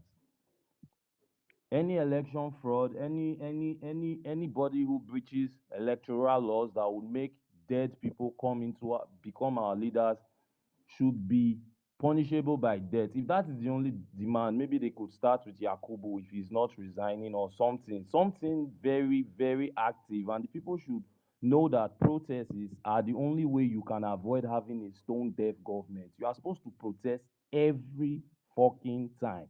You can protest for the military to take all those tanks in Eagle Square to the north and end the insecurity. You can't have bandits using Starlink and drones in the forest uploading their videos, and we don't have the military having those tools. Recently, there was a video. The senators, they asked them if they should spend money on sophisticated military weapons and gadgets. They voted no. Akpabio asked them again. They voted no because he asked something like if they want a panel to be there to check military in spending this thing. They voted no. But they can park all the trucks and things to Eagle Square to intimidate who. And for your information, please, people on this Twitter space are reasonable people. The people who are not reasonable that would protest that are on the street, you can't tell them not to destroy things, except the police will protect protesters. And I'm not even sure the Nigerian police is well equipped to handle All right, protests. I need to How roll the many mic. I water need to can? roll the mic. So take 10 seconds. Let's zip it Oh, up. Yeah. okay. So I'll round up here now by saying a coup is impossible. Our military is dead. They are following Yahoo boys to marriages and stuff. We need to protest to reinstate the power of the people. We need to do it more often and more coordinatedly. Opposition doesn't need to lead it. We don't need any one person moving it. If we have enough civil rights activists in the country, they can move it. The Nigerian culture is flawed and we need to change it individually. Everybody needs to do their part. You need to be active. You should not, when you don't do nothing, you are part of them. And for that Otumba guy, there are slaves like that who like being fed chumps. So when they talk, just pray for them. That's the best you can do. Thank you very much. All right. Again, we like to use this platform just promote, civil outcomes. I want to say respectfully everything you said, your opinion. So I don't do echo chambers. If you heard anything triggering in the audience, the speaker speaks for himself, and those are his perspectives. I keep it respected. There's a user that is dragging me in the comment section. Oyin Koshola, I cannot see your request. Please try again. So let's take Emmanuel. Go ahead, Emmanuel. Olga Akin, thank you very, very much. But please confirm that you can hear me. Wonderful, wonderful. Thank you. Appreciate the work you're doing here. I haven't been in any space platform since, oh gosh, when I think it was during the election. After the election, I think I was depressed and I just stayed away from space. But I got off from work this evening and I saw that you had this interesting topic going. I was like, you know what, let me see what he had to say. And you got my attention. I've been listening. I've heard so many people talked. my my first response to the topic would be, we don't have a tone deaf government. I think they can hear, they just don't care. And then part of impatient Nigerians. I don't think we are impatient. I think we're very, very patient Nigerians. I think that's why they take our silence, our patience for granted. And that's why they have been able to carry on all these years. Uh, Nigerians are very understanding. We know how to adjust. That's one of the things that it's a flaw. It's a blessing and a curse. Uh, some of the things that we have put up in this country, if it happens in other countries, immediately people will hit the streets and their voice will be heard and change will be made. But I wanted to piggyback on the speaker that spoke before the gentleman that just finished talking about having those of us in diaspora should come and establish uh, industries and companies in Nigeria. I hate to bust your bubble because a lot of us who have been away for over 20 some years have tried, uh, brought a lot of money into the country to establish businesses and hire people, give them jobs. We even stayed on ground to supervise the formation days until we felt like, okay, the company can run. But the moment we came back, those that we thought we could trust, they destroyed the company, they divided the resources, and today many of us can't account for $100 that was invested. One of the problems we ran into was state power. You know, you cannot establish a company or industry without consistent power supply. And if you look at it, there's a lot of things. The environment, the platform to establish these industries. I know that that's why the need to discuss policies is very important. There's a lot of work that needs to be done, and I'm not the one that is expecting our current president to do any better. You know, you don't expect. It's like if you don't train a child to act and talk in a certain way, you don't expect that child to do things or speak in a certain way. Mr. President and his entourage, his cohorts, we know how they came into office. We know why they came in. Emilio Con, it was my turn. They are not patriotic. They don't care about you and I. They don't care about the stability of the country. They care about lining their pockets with resources. That's why we're having what we have today. I mean, to hear that there are tanks out there when there are bandits killing farmers, who can't even go to farm to do their menial jobs, and to see tanks out today, it tells us they do hear us. They have selective hearing. That's what they have. They have selective hearing. The things that protect their interests is what they're going to be concerned about. The common man is not, they're not interested in the common man, But we cannot keeping quiet. I 100% support these protests. I think we should go out there and speak our demands. Somebody talked about the demands that we should narrow it down to 3. Whatever we have on paper right now is a starting point.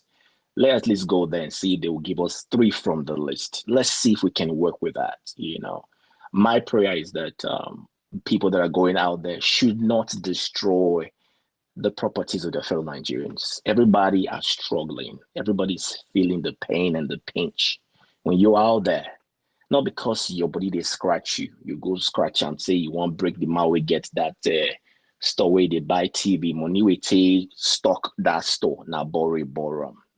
The one we get, the way they say spare parts, the same thing. So let's try be our brothers keepers. Let's go out there, let our voice be heard, but let's not vandalize. Let's protect one another. If you see anybody doing it, stop them and say, this is not why we're out here. That's all I have to say for now. I.e. the mic. I can thank you so much for the work you're doing. Appreciate you.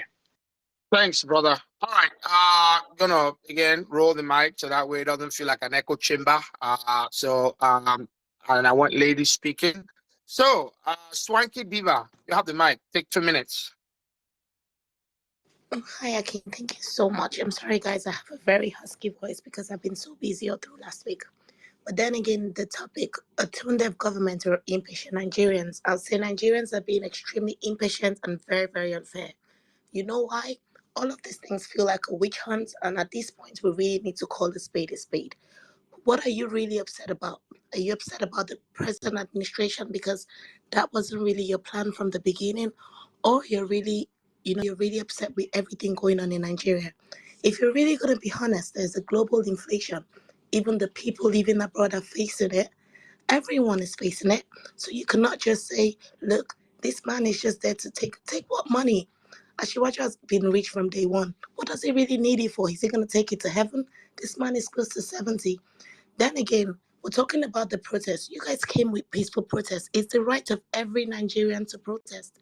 I don't think anyone has really come out to say do not do this. But if people are saying, look, the last major protest we had in Nigeria cost a lot of pain for people. So many businesses were lost. So many things were damaged. And they're like, look, why not just opt for negotiations? Why not opt for a dialogue first? In this current administration alone, I don't know if anyone can hear me. I'm sorry, my voice is really husky.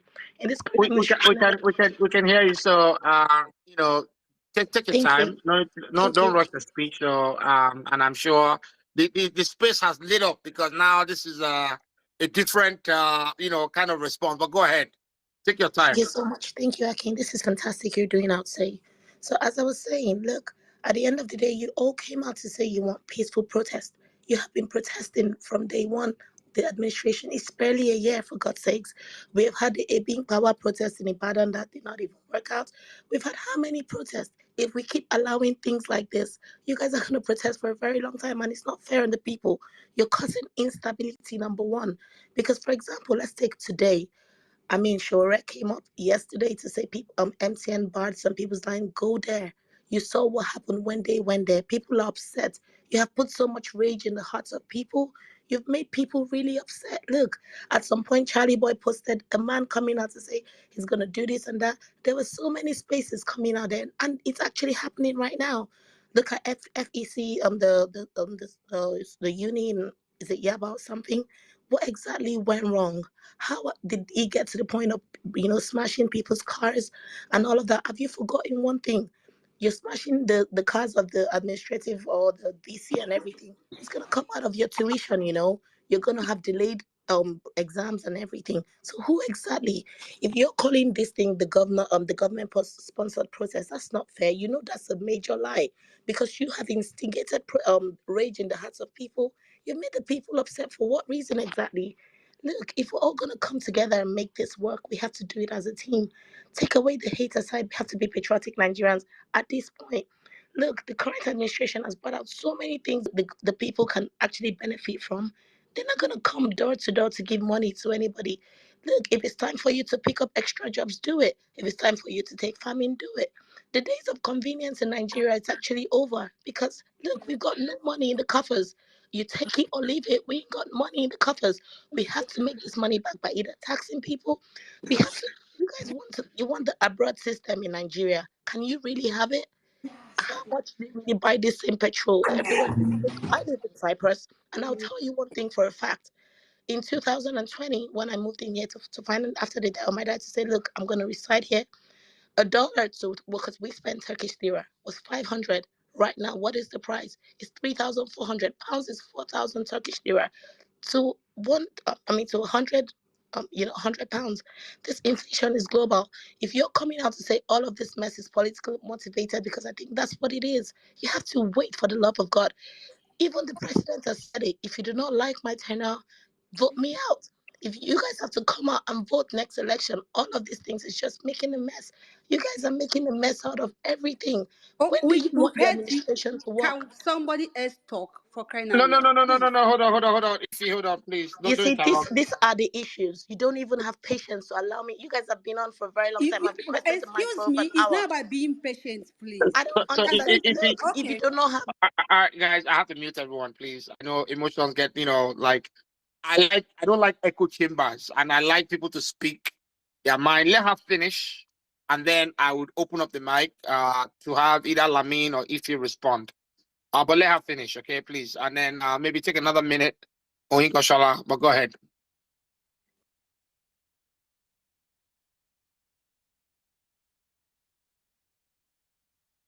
Go ahead. You can open up your mic now. It has a 2-second lag. Oyinkoshala, are you there? oh yes, I'm sorry, I'm here. Yes, I go was ahead. gonna say, this is just a space. You can't even follow the rules. You're so impatient. I've been patient for a very long time.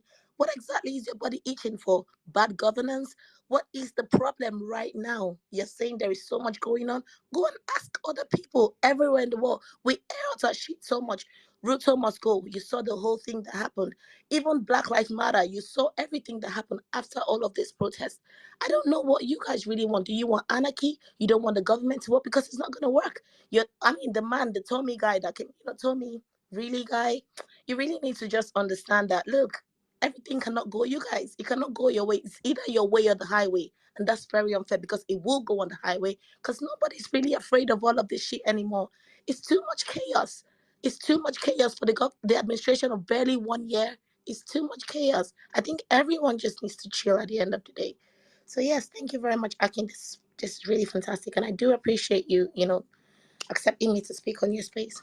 Have a good All right. evening. Okay. So I was getting dragged in the comment section. You probably requested. I had over 189 requests. It's a very long list. I've just been really trying to moderate, and I don't do echo chambers. Everybody knows me. The room flared up when you started talking. Unfortunately, I don't think your voice is kind of cracked, but I think you tried your best to be Yeah, I audible. did. I worked all through last week, so it's really, really husky. So I'm really sorry about that. But I think people got the message after all. No worries. So, if he probably wants to take a go, and then I'll throw Can the I mic to ask just Lamin. one Okay, question, No. please? okay, Chief, okay. hold on. Let me just. I only want women to respond to women. No, Oh, we're not going to play. I We're going to play you fair. please. I said I you know let I me have talk. Please let responded. me We got to let respond. please let me Guys, respond in 1 minute. please, I beg you. No Let's Nigerian just is more than any let's make this Nigerian. fun. No, Listen, let's I make this want to fun. respond in 1 minute because I she know if just you go ahead, mentioned. take 1 minute. If you go Okay, ahead. she mentioned that it's a global problem. We understand that. We are asking for just one thing. It's not. We're just asking for for us to live right in our own country. For instance, I am not also in Nigeria. I'm in Canada, and I came to Canada last year through study permit. I'm studying, but right now I'm working. I can authentically tell you what happened, what the change I've encountered since I came to Canada. What If are a you talking? Canada is Excuse me. 200 and something years old, you I cannot compare a understand, but nation that is excuse me. 52 For years Shut up. old. Allow her to talk. let You me just said it talk. now that Let me she's being talk. patient. For instance, you just said we should be patient with each other. It's 1 year. We are actually patient. Nigerians are the most patient people on earth. I have never even seen any tribe or any country as patient as Nigerians. Because if half of the things that happen in Nigeria happen here, you know what it is. You can't just tell me that. What we're asking from that list is very simple. Just do one or two from that list. The fuel subsidy is the cost of everything. You said you remove the fuel subsidy. We're not saying where you're channeling it to. If you want us Nigerians to bear with the government will also bear with us. For instance, you are spending extravagantly. You are living your life the way you want to live your life. None of them is cutting their costs. You're not cutting your cost, and you want us to cut your cost. You want us to listen to you. You want us to be patient with the government when the government is not patient with the citizens. The government should be patient with us. They should cut their cost, make people feel that they are with us. For instance, if he come on board and slash everything and come up as he's removing his first subsidy, he's removing all the long list of essays. He's removed. Why did he have to get? He has approved a renovation of this with billions of naira. He approved this. He get this. None of them want to wait. Even when they were talking about getting a new private jet, he has a private jet as an individual. He's there. He wants to get a new private jet, and people are clamoring. The hunger is in the land. He can even say just eye service. Set it aside for now, so that people will know that you're feeling their pain. This pain is there. Have you seen people cry? You're in the US. Maybe you don't understand. Let me tell you. I went to school here. I know how much I spent when I was coming. I can tell you, I started working full time in March when I got my postgraduate work permit, and I know how much I've made. It's clear. You do your job. We can say it's everywhere. It's everywhere. What is minimum wage? What am I doing? I'm not saying that I have maybe an office work I'm doing already, but I know how much I'm making every month. I'm not lying to you. In 2 weeks, I make like $5,000. What are you talking about? So why will I not tell you I'm complaining? I can't Please, is it okay complain. if I respond? No, excuse me. No, you respond. So No, let's so hold on. continue. Because If you just take if you taking out 30 seconds and then I'll hold because my. you are saying it's everywhere. Everywhere. When people work here, a bricklayer will work here and see his money. In Nigeria, go and become a bricklayer and see whether you see your money. So our government is the one that's supposed to make these things work in Nigeria. If you said, okay, you said even as they are just announcing because we want to protest, they want to give us rice at 40,000. Even at 40,000, how much is the minimum wage? Only rice. You've not talked about other things in the market. How much is tomato? How much is okra? How much is this? How much is that? What are we talking about? They know what to do. If you are saying, how are we going to be patient when the government is not patient? Do you know, before I left Nigeria, I was working as a banker. I know how much I have, how many of them as my customers, people that I marketed, got them to take loan. I know this, all the allowances they give them for the constituency. That's what they used to do the loan repayments. These guys collect like 200 or 300 million from the banks with those attachments as a loan repayment. They attach their repayment to those allowances. They do nothing with it. We know all these things. So what we're saying is for them to want to see their body language. Nigerians are hungry. It's not even about anything. It's not tribalism. Anybody that is doing tribalism, that one is the person's business. Honestly speaking, I have nothing against him. Nobody is saying he should leave. We're only asking that we want to live in our country. We want our people to live, to have 3 square meals for crying out loud. Remove the fuel subsidy you remove. We're not saying where you're channeling it to. So bring it back.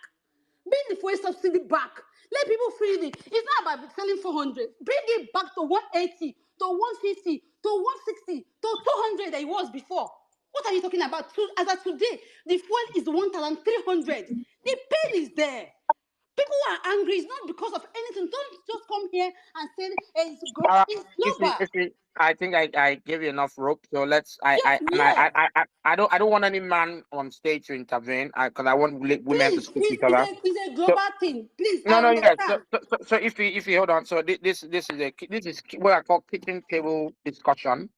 So, Oyinka, I'll give you a minute to Yes, thank respond. you Then very much, Lamin, yeah. Thank you very much, Ify. It's very fantastic. But what I would ask you is, you talked about the minimum wage. How many governors are ready to pay it? Because at the end of the day, even the 30,000 naira, we knew so many governors that found it so difficult. They complained about it. Some people were still paying 18,000. I do not want to call names because I don't want it to feel like I'm pointing fingers at anyone. You do not. You're going for the jugular. No, but Why are no, you no. going? But we're not Name. complaining We're only talking. No, about hold on, Tinubu. hold on. We're We're talking complaining Aki, you're a about governance. man. all of Aki, you're them. a man. Don't If interject. you hold on, hold on. So we're talking governance. Nothing's off limits. Okay. Put the names, the states. Let's trash it out because I want to Exactly. hear both sides of the argument. But go ahead. It's not Oyinka about Okay, Tola. fine. Tinubu. It's Even about everybody let's in bring out government.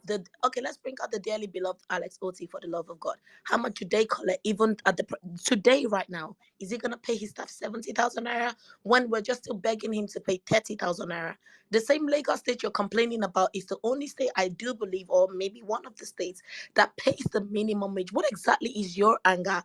If you're talking about the cost of governance in Canada where you are, how much are you buying fuel? Or maybe you need to go back and ask people in I 2020 buy the fuel. price they were No, I buying. have my Can you car. I please have my chill? car. Please I have So my chill. if you hold on, Please He asked me a chill. question. He asked me a question. How much am I buying fuel? I have my car, and when I buy fuel of $100, it takes me for a good 1 week, and I do 3 jobs with it.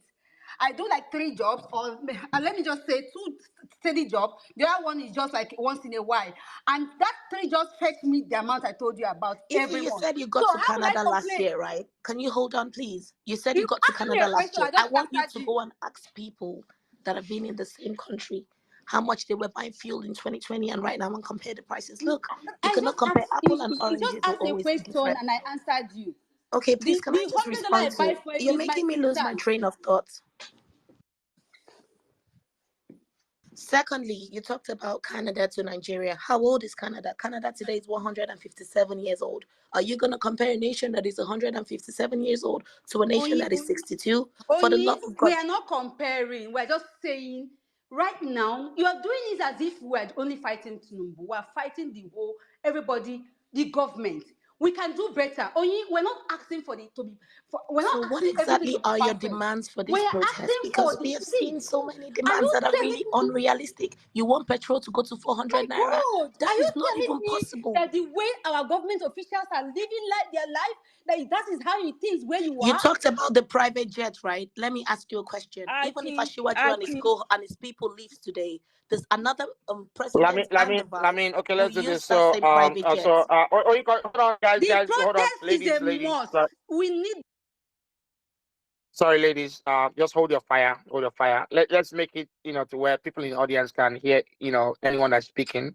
So let me roll the mic to Lamine. And then I'll keep, 3 of you on stage because I need to hear from women.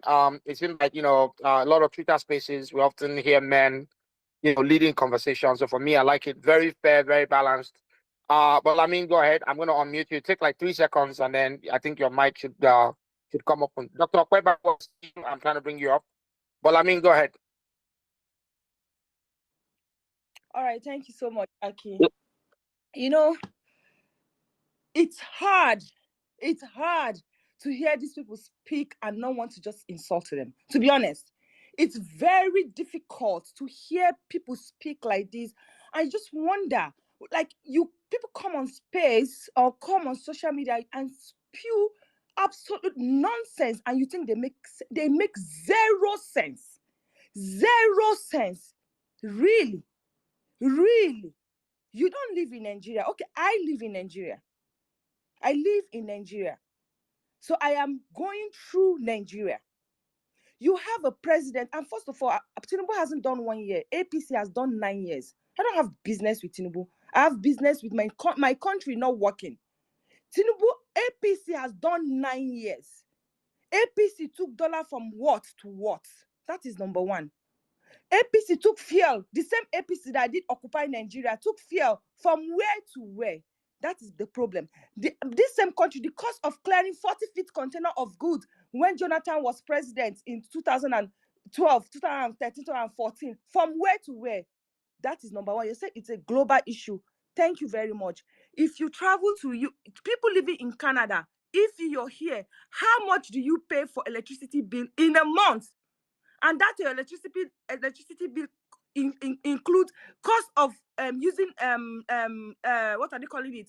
You on your AC 24 hours if you need to on your AC. You or your heater if you want to on your heater. You on your AC. You don't have to put off your fridge and your freezer. All of these things you come here and you say things that like you don't make any sense. You're comparing Nigeria to Canada, or let's compare Nigeria to even Togo, or Nigeria to Ghana. What are you talking about? You have a president that came in and said subsidy is gone without even giving it a second thought, without consulting with people, and said subsidy is gone. And then we found out that this same man that said subsidy is gone is paying subsidy at when Nigerians are buying fuel at a very high price. In this same country, you have a minister, an employee, appointee of president telling Nigerians that subsidy on electricity is gone on band A. What is band A? What is band B? What is band C? Why do we have band A, band B, band C?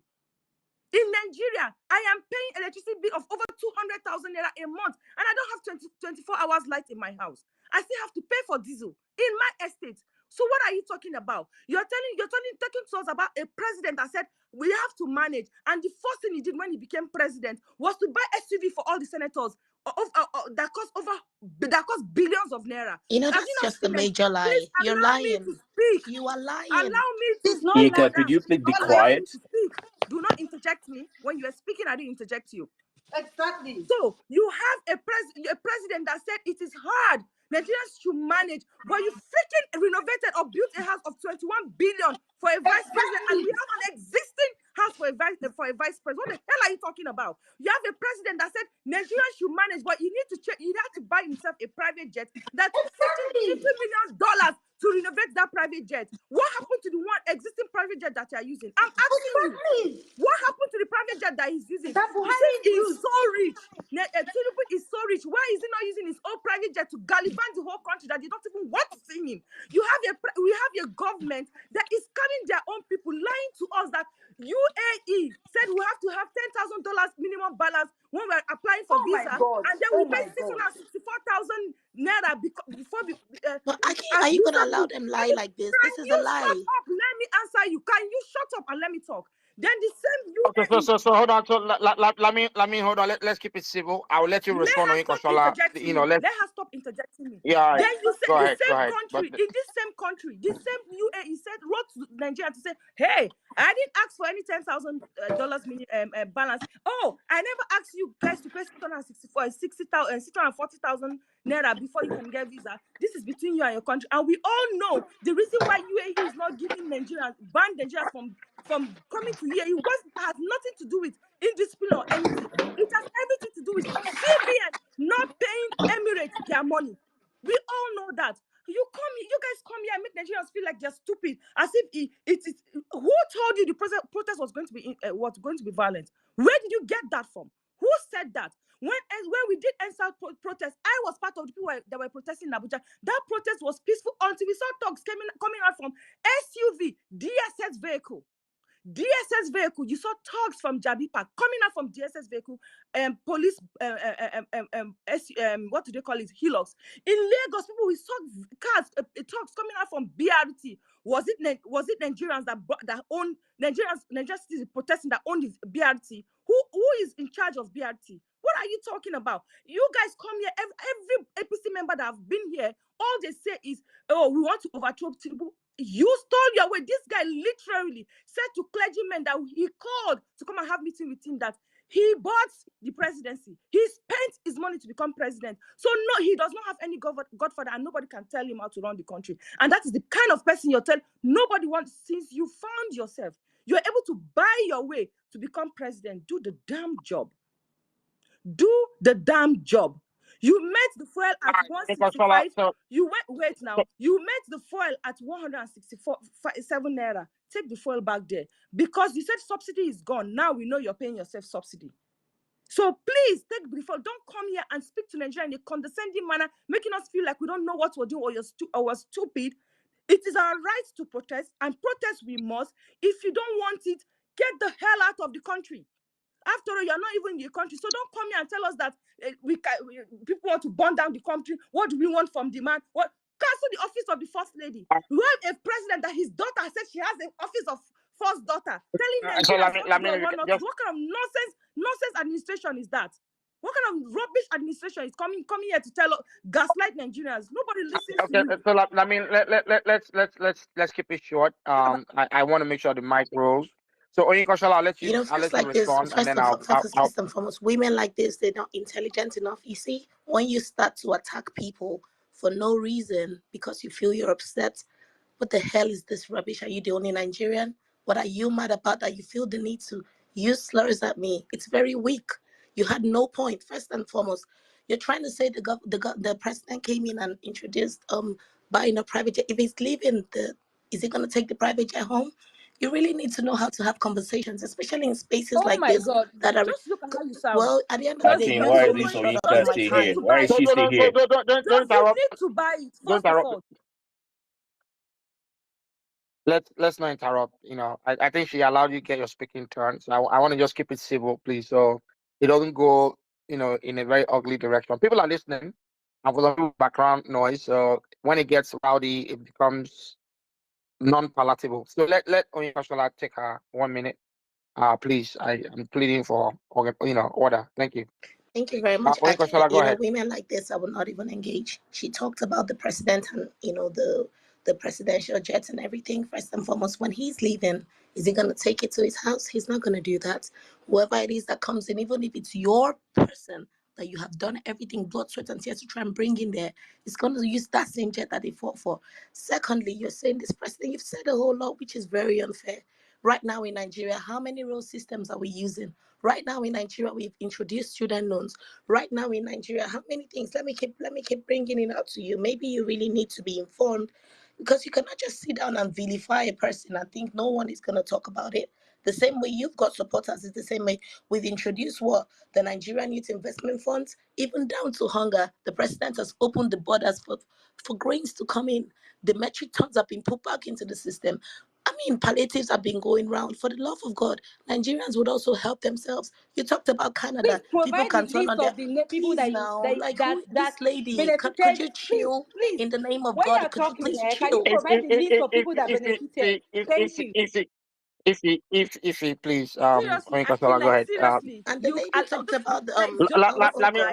Let her land. Let her land. Listen, guys. Come on now. Otherwise, we'll just have back and forth all night. It won't get anywhere. I think at the Okay, end of the day, Onyekashola, take your impulse 30 seconds. control Yeah. is very important. These are the people that could go out tomorrow and actually start attacking people physically.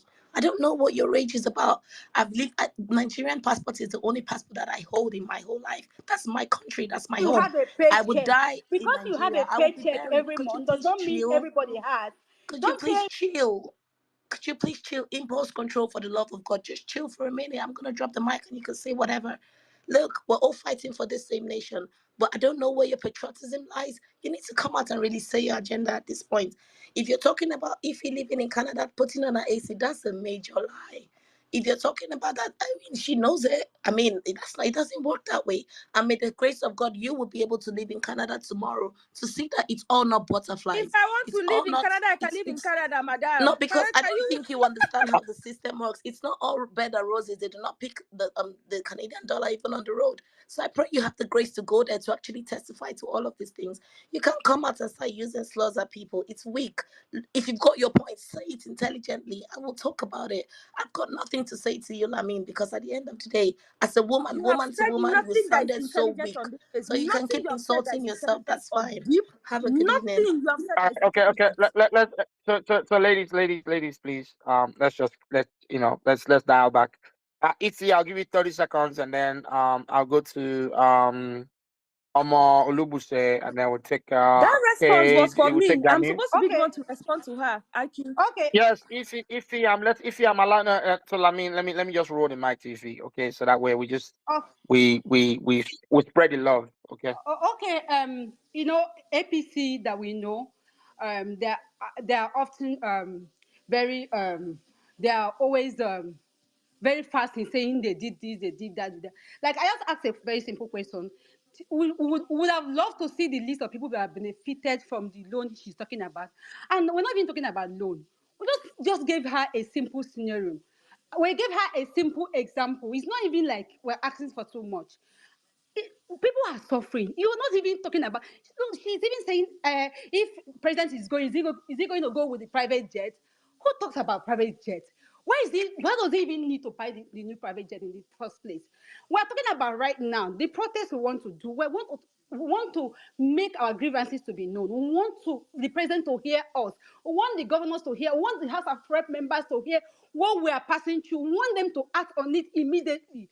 We're not asking for too much. If you think Nigeria is okay for you and your family, no problem. Stay clear and allow people that want to protest to protest. And when we want to protest, we're saying the fuel subsidy has to come back. That's the first thing. For instance, now, if you bring out if you bring back the fuel subsidy right now, this night, tomorrow, I'm sure that nobody will go to the street to protest because we will know that he's listening to us. All these tons of rice, all these student loan. Let me give you an example.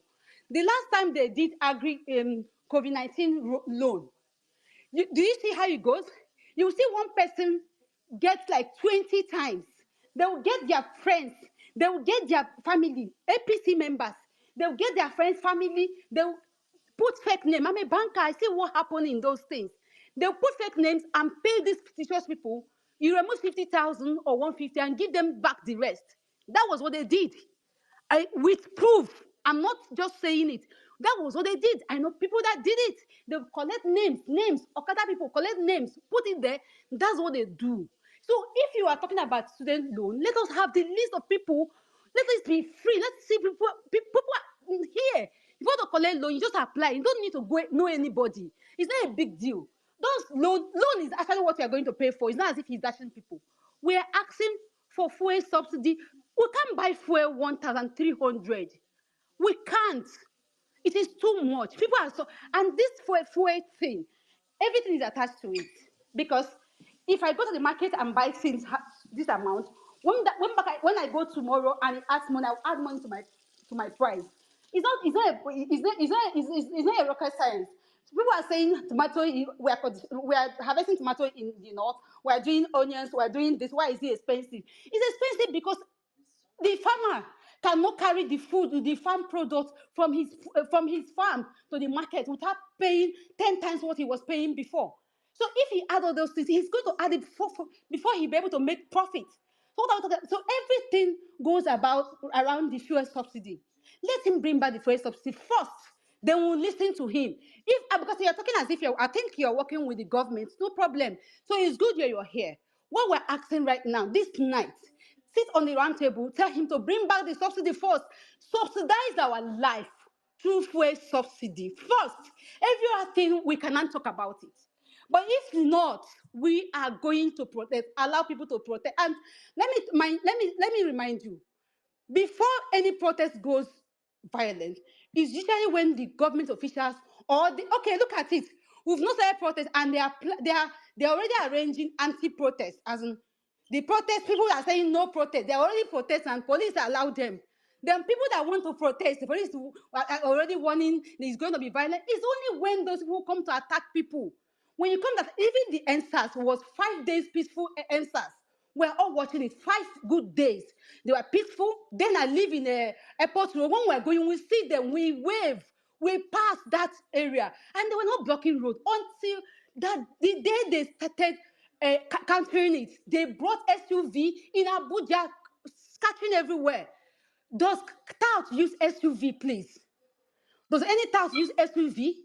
So it's also government officials. Individuals, they are there. You know. So they are the one that made it to be violent. Nobody actually started the violence. If you attack people, obviously they will start throwing stones. They will want to defend themselves. That's how it is. And because of the anger, they will enter any street and start destroying things. So if police want to maybe help with the protest, they can come out. Yes, lead people, let them make their grievances. If they want to occupy Nigeria, occupy everywhere for 20 days, they shall allow them to occupy for 10 days. If the government want to answer them, this rice is not the problem. Everything you're talking about is not the problem. The main problem is the fuel subsidy, the economy. Okay, look at it. Importers. What the speaker spoke before. The people that are importing with 9 million before, you import a 40 feet of container before for 9 million. How much is it now? Multiply it. It's about 40 million right now to clear a 40-feet container. How do you want these people to make a living? How do you want people to survive? Okay, then even the to clear if just a car. How much is it to clear a car in the world right now? Everything is adding more because dollar is rising. You've not tackled the economy. Why? What is happening? If you know that you're removing fuel subsidy, you should put some things in place. Where I am in Canada, there's something they call TransLink, which is the buses everybody is using. If the day the TransLink went on strike, by Uber that I take $21 to my workplace, I took it for $95. That is show you that government All is right, so the 10 yeah. seconds. That is to show you that government is the one controlling the price. The government's responsibility to control the price. Can I just make my final rebuttal and then I Hold on, leave, let me finish please? my final, then I will drop the mic, then you can continue. Please. So since you're very close to the government, let them do their job by controlling the price. Bring back the fuel subsidy, then work on their economy. The dollar is rubbish. It's not about things. They are the one, they know what to do. They know what to do. So, for instance, the first thing we're asking from that list, bring back the fuel subsidy, bring it back so it will benefit a common man. That's the only thing we will benefit from the government. All this loan you're talking about is their pocket. Every other agri, whatever, even when they were giving the agri loan, the bakery, all these things, it's them. They will still use the back door to collect the same money they are giving out of the public. They only give like 5 people, every other thing they will front people that will come and collect it. That is how it is. You know. All right, so if we, okay, So okay, please, thank you. thank All you right, so much, so, Akin. I Thank think you so I so have much. a question. uh, I have a question. Please, I have okay, I don't know who's speaking. Who's that? Lamin, I have a question. Okay, My question okay, is, you can throw the question, then I'll allow Oyinka Shola yeah, respond, then we'll move on to another speaker. my question is, why is this administration that found their way to government through protest so afraid of protest? This administration got their popularity through protest. Why are they so afraid of protest? That is number one. Number two, why do we still have a minister of defense that a terrorist, a crowned terrorist, said to the whole world that, hey, you are the one sponsoring us, giving us money. The gun that we used to kidnap kids in this school and this school and this school, they should go and check your house is there. Why do we still have the man as minister of defense for state, Abi, or what? Why? That is my question. Please, you can go and ask your grandpa. Why are they so afraid? You that found your way, got your popularity through process, because me, I don't know Tinubu before But until that's a well, yeah, thank you. yeah. That's a lie, actually. So What do you I mean don't they know. got? So me, I knew It's just Tinubu lying. through Occupy Nigeria, and that's how they got their popularity, and that's how they got their That's a empathy. major lie. If you don't know it, ask I people. All don't right, know okay, him. I don't give a shit about him. And now I'm telling you, why are they afraid? Just answer the question. Why are they Lamin, afraid hold of on. protest? Pull back, just pull back. All right, so I think you give her two loaded questions, so let Oyinka Shola respond, and then I'll take a few other gentlemen on stage. I'll keep you ladies up. It seems like we've not heard the last of it. But Oyinka Shola, go ahead, take your 1 Thank minute, you very please, much. 1 minute, and Thank then you I'll ring so the much, bell. Akin. First and foremost, it's fantastic being here. I would always say. Secondly, you guys, come on. Back to Ife. You know, you guys want a working system. How many Nigerians are ready for the working system? You tell an average Nigerian, do not do this. That's what they feel they really need to do at that particular time. Please take out your trash and put your trash in this place. How many people actually obey the laws? How many of you guys even pay taxes to the government to say, okay, look, this is what we are, because these are the things that make the nation move forward. You're talking about even the Canada you live, my dear, there's student loans. This is progress. I don't know if you don't know that progress starts with a single step. At the end of the day, right now in Abuja, you can actually take a light rail to the airport.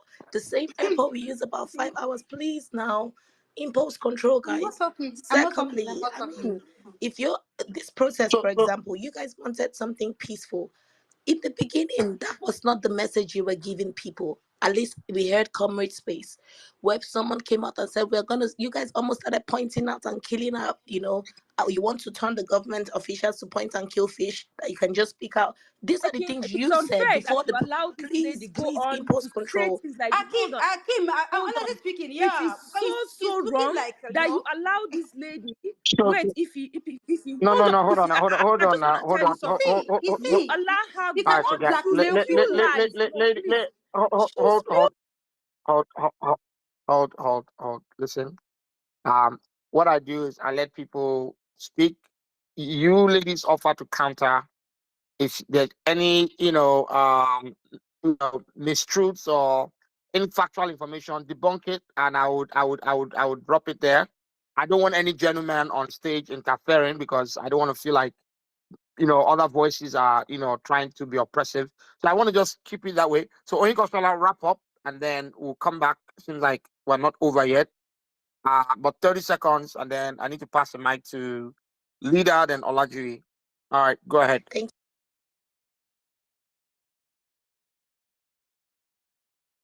Oh, go ahead.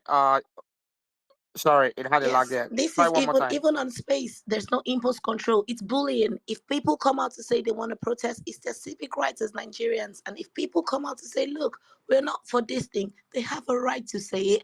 Why is it that your protest matters and the people that come out to say, "Look, we're trying to safeguard ourselves. We're not ready"? Do you know people lost their lives? Do you know people lost their properties? What exactly are you engineering? What are you gearing for?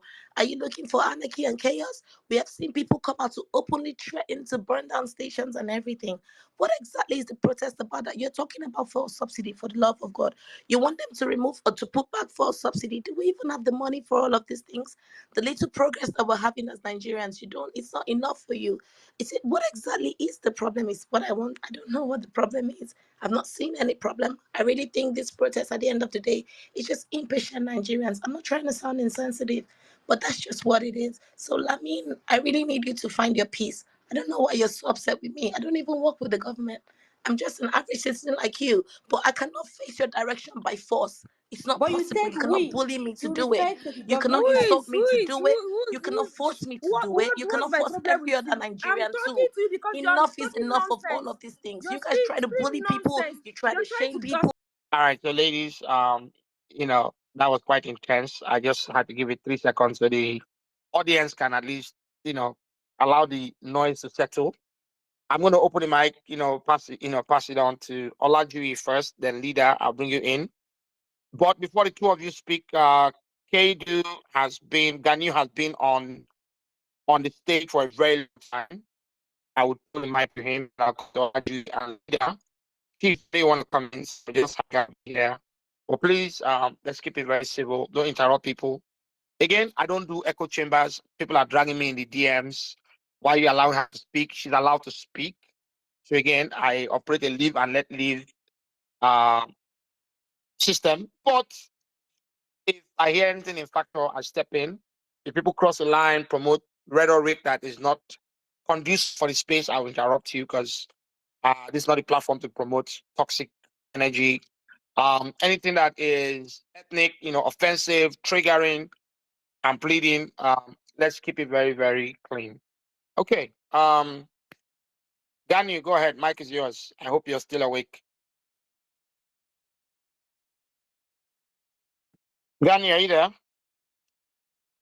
Sleeping. He's Okay. sleeping. Aki, please, Aki, before since the guy is sleeping, let her tell us, prove to us here. I want to see where they said they want to burn Nigeria down. Let her prove.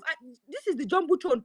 Put a tweet here. Put the picture and video of where they are burning Nigeria. You can't come here and come and gaslight people and come here and spew nonsense and talk for as if you're Oh, talking Lamin, please, from you your. know what? At this No, point, you need to shut the shut the hell fuck up. up. Let You me have speak, said a lot. madam. Shut At this the point, you fuck need up. to just shut up, Let please. her come and put on this jumbotron where they are saying that they are going to burn the country down, or they want to turn You a didn't minister to you point see and kill. FEC? You didn't see what happened in FEC today? MTN office, you were What blind is to it.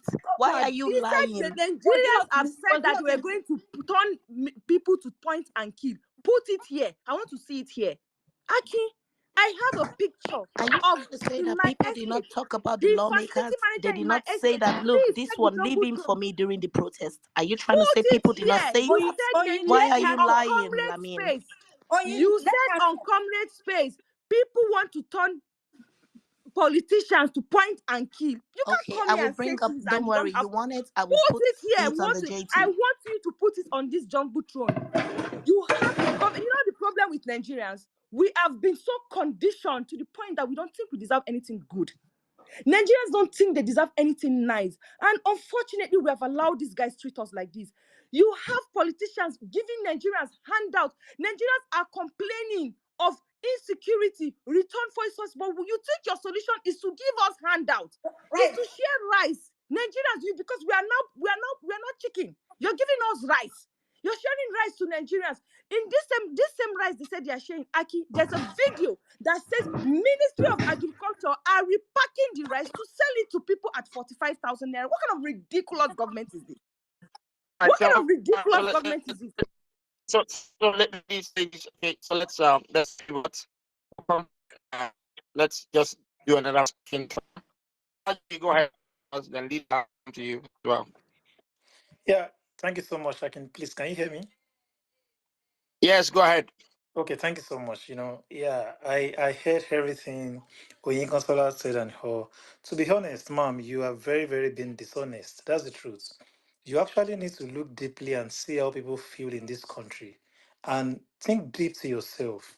If you are in people's shoes, fine, you said you are abroad. Cool, interesting. You are living a good life. It's your family and your children. Interesting. But can you just look please to what people are going through in Nigeria, how people are suffering. This same Akin that is here, I always see his tweets how he complained bitterly about his business, how he has left the United States to Nigeria, how people cannot even own their businesses because of how people are struggling in that country. But you are here, you are saying people have been doing this, they don't like men. Your president asks for the job, they should do the damn job. You should actually do the damn job. If you are saying that, oh yes, people they should give you time. When a leader says, "Give me time," we are going to see it from yourself, and you show us that I'm a good example. I'm actually making sacrifices for myself. See, guys, I have done this. I have cut this. I have done this. Yes, from there I will have sense of reasoning that yes, this man actually is making me to know like yes, I actually need to, you know understand because he's taking that step. But unfortunately, today you're going to see somebody spend 1 billion, somebody spend 5 billion on this, on that, and you'll be patient with me. God, it doesn't work that way. There is no good leader that is very patriotic and love his people that acts that way. It doesn't make sense like that. People are really, really suffering. If you see how people are suffering in Nigeria, you wouldn't be talking like this. You wouldn't, purchasing power of everybody has gone. The purchasing power has gone. You are abroad. You know how much you spend. $15, $20 is nothing. It's what somebody can make in just 1 hour. And the money you make in a day can feed you in 3 weeks. You are fine. People live their life on small money. Food is not the problem. The least food you can see in America is food. Least problem you can see in America is food. They may not even have a house to stay, but food is not a problem. But see how people are suffering in Nigeria. People cannot even make sure that they eat just 3 square meals in a day. And we are here, we are saying here, we should be patient with the government. They are doing this, they are doing that. If you see what, there's one handle on this Twitter called Lagospedia. You see bigotry now. You see the dangerous words that guy is whooping out. None of you is talking about it. None of you is talking about how those guys are threatening people. But no, it is all about people that want to protest, peaceful protest. You guys turn it to something else. The police they have released more than 20 to 20 press just on protest. On protest. There is nobody in Nigeria, no any forms of body that have not released statements. DSS, military, on top of the Nigerians want to come out and protest peacefully. So what are we talking about? Every one of you, you keep going back to 2020 NSAS. You yourself, you all know what happened during NSAS. You know people that infiltrate. You know people that government released to, but you won't talk about it. All of you will deny that fact. It's all about people that want to go out and protest. So I don't know. It's just quite unfortunate. At least I know you support APC. It's not my problem. It's not my business. But just sit down. Let's think about how people are suffering in this country. What people are going through. Come on, man. What they are going through in this country. It's not. Yeah, thank you so much, Akin.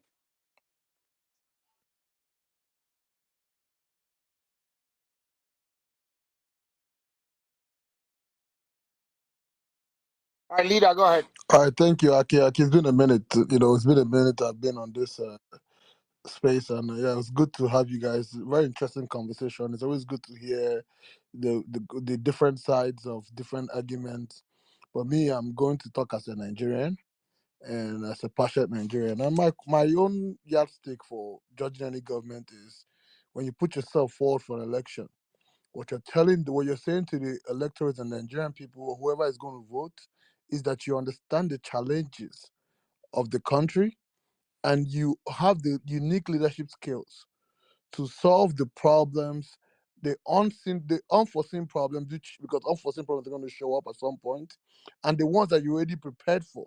But you have the right judgment, you have the right skills, you assemble the right team, and move the country from the wrong direction to a prosperity direction.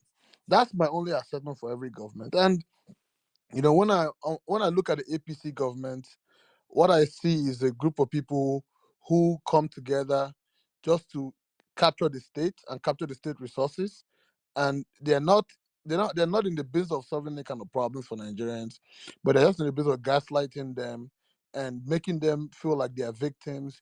You're making them feel like they're the problem. Someone will tell you, "Oh, Nigerians don't want to do the right thing." Nobody does want to do. Nobody ever wants to do the right thing.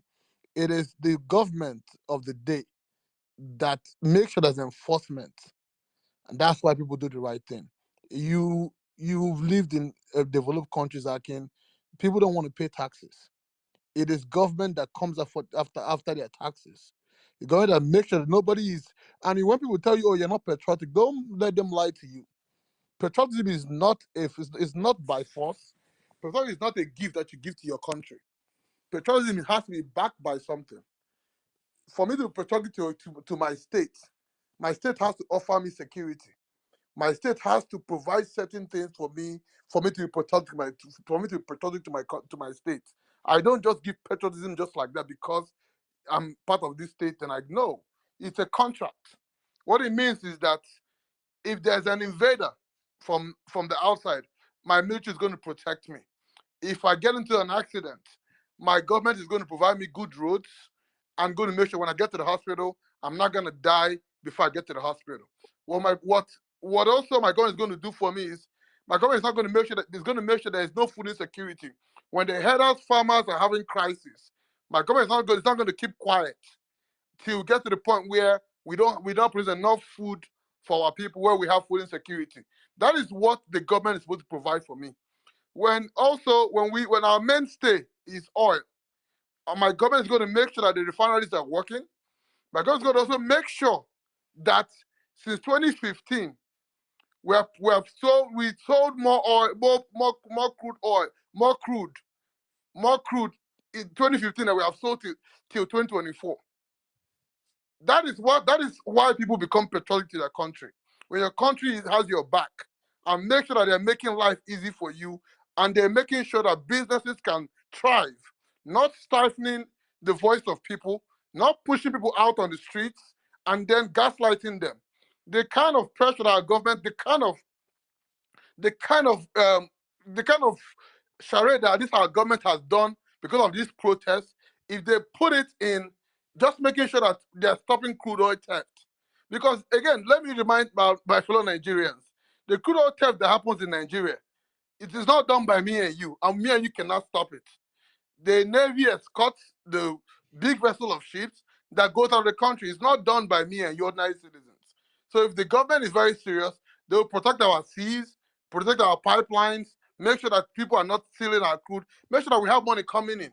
If the government is serious, they're going to make sure that all the money that was borrowed by Buhari's administration, they're going to do an audit. They're going to make sure that these people can account for it. Because all the loans that we took, we're not seeing any effects. All the narratives that were printed, we're not seeing any of this stuff. But yeah, people come and tell you are not patriotic, you want to burn your country down. Like you're stupid, like you don't know what patriotism is all about.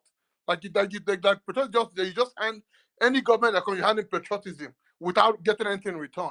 Can somebody sit down here and tell us what our state is doing for us.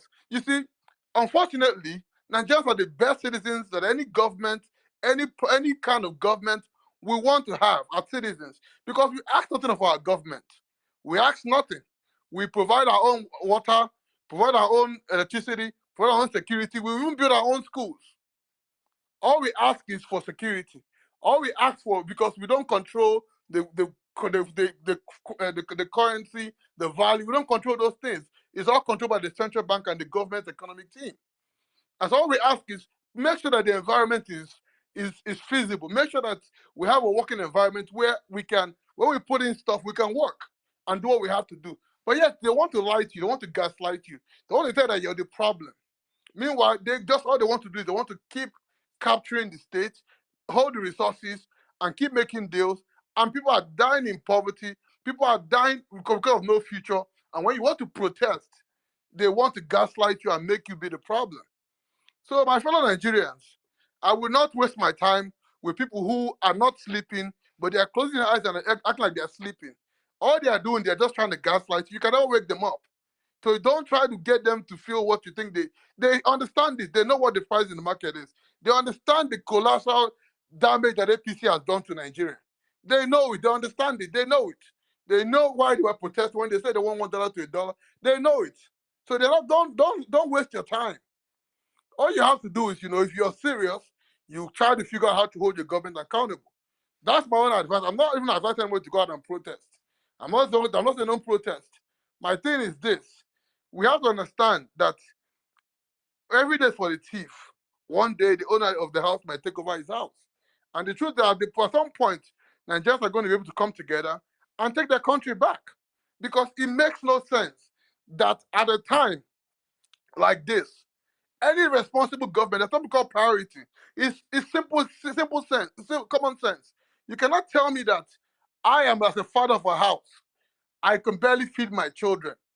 Then I'll go get a loan from somebody and I'll buy a brand new SUV and say that, okay, when I die, my son will inherit it, so you should not complain about it. There's something called priority. There's something called priority. Even you as an individual, you do it in your personal lives. We cannot be buying private jets at a time like this. This is the worst time to buy a private jet for the government like Nigeria. And especially when we have a president that's very influential, who is quote unquote the best politician that has ever lived in Nigeria. His friends, even doesn't want to use his own, his friends can borrow in private jets. We have ones that Nigeria can use. The vice president's house they are building is uncalled for. The senators, their SUVs, uncalled for. Their huge salaries. If you want Nigerians to sacrifice, you lead by example. That's what leadership is. You say, I'm not going to take any salary. I'm not going to buy this. I'm not going to. This is not the time. It's not business as usual. We're going to probe the past administration. Since they say, oh, Buhari is not Tinubu, we're going to probe Buhari. Probe him and let all those guys that we know that stole money, bring them. Let them release the money. At least Buhari was even doing the one he said, oh, they share this money, so money. They were got the houses, even though the money didn't end up in the coffers, but at least it was media trial. Let us see that there's a difference between APC, Buhari, and APC Tinubu. But as long as I'm concerned, they're all the same. So my fellow Nigerians, don't let nobody come here and lie to you. Don't let them go here and gaslight you. They're going to tell you want to burn the country down. That is all political propaganda. They want to keep you powerless. They want to take the list that you have. They push you to the wall. They made you poorer. The 70,000 naira they're talking about as minimum wage is your 18,000 in 2015 is still better than the 70,000 naira. And yet they still want to take away your voice, the voice that you have. That is how you move to dictatorship. They make you lose yourself.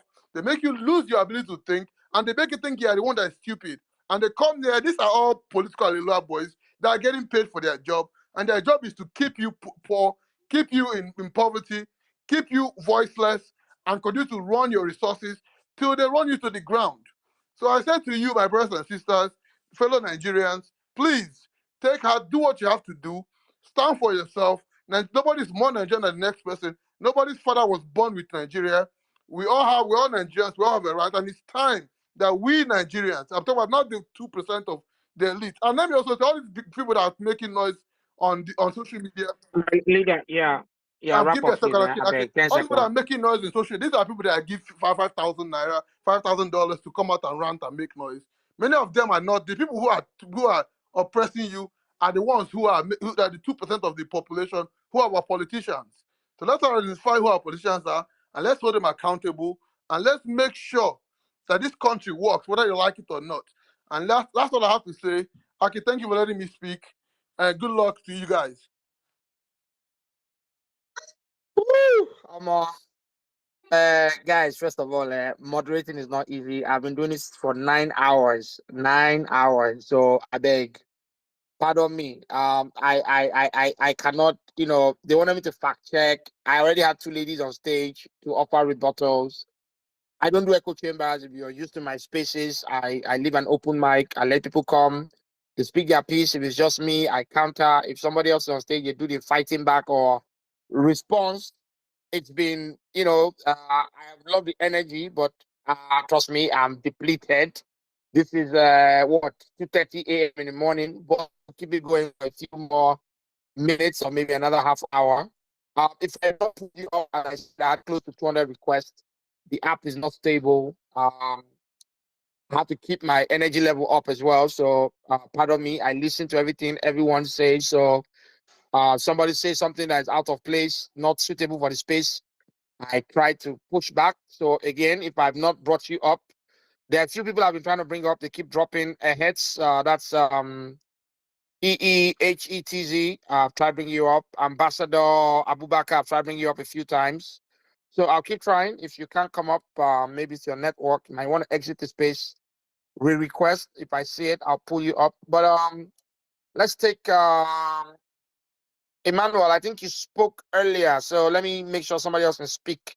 So let's take Chelsea, and then I'll bring a few more Okay, let me do speakers. my 2 minutes and I'll be gone, okay? All right, go ahead. Thank you. For a minute, I thought maybe you just like drama show. You allow those women to be punching each other and you're just chilling. How in the world were you able to sit down there and let the back and forth go?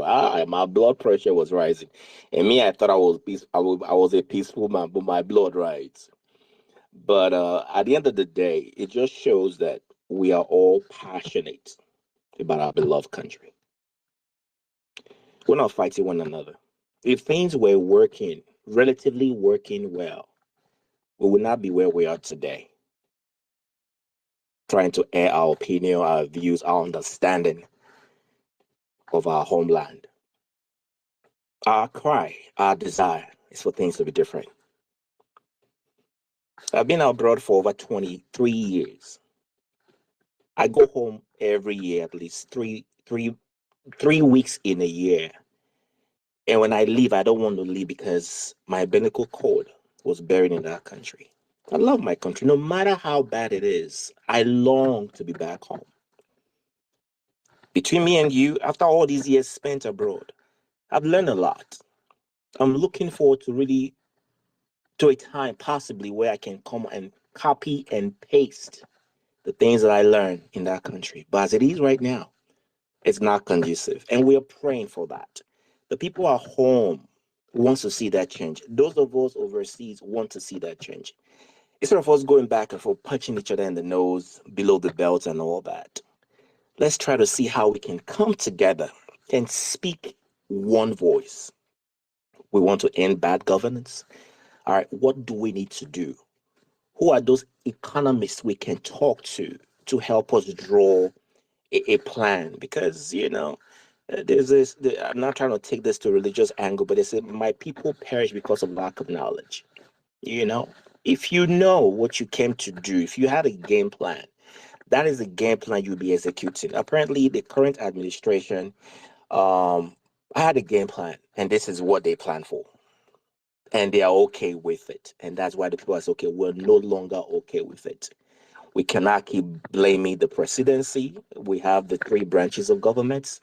They were supposed to bring balance to the government system. But for the fact that all the branches of government has failed, the people now want to voice their opinion. They want to express themselves. And is their civil rights, is their constitutional rights.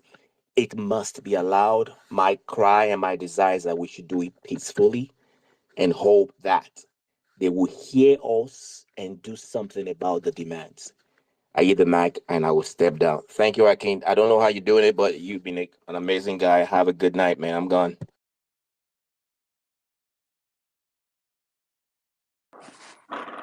Instead of the silence, can somebody go ahead and speak? Okay. Chelsea, do you want to say something now? I should just go ahead to talk, speak. Yeah, So sorry, I was please. on mute. Hello. So let's Hello. can you hear me? Chelsea, let Chelsea go. Yeah, Chelsea, go ahead. All right. Good evening. Good morning. Whichever part of the country we are, this morning here in Nigeria. Can everyone hear me? Hello. Yes, go ahead. Okay. Thank you so much, Mr. Akin, for the opportunity to speak on your space. Having listened to what all the speaker said since morning, my advice is that as a citizens of Nigeria, we have the responsibility to uphold the what make us in Nigeria, and we have every right to protest. We have every right to show our grievances in a way and a manner that suggests that we are indeed a good patriot of this country.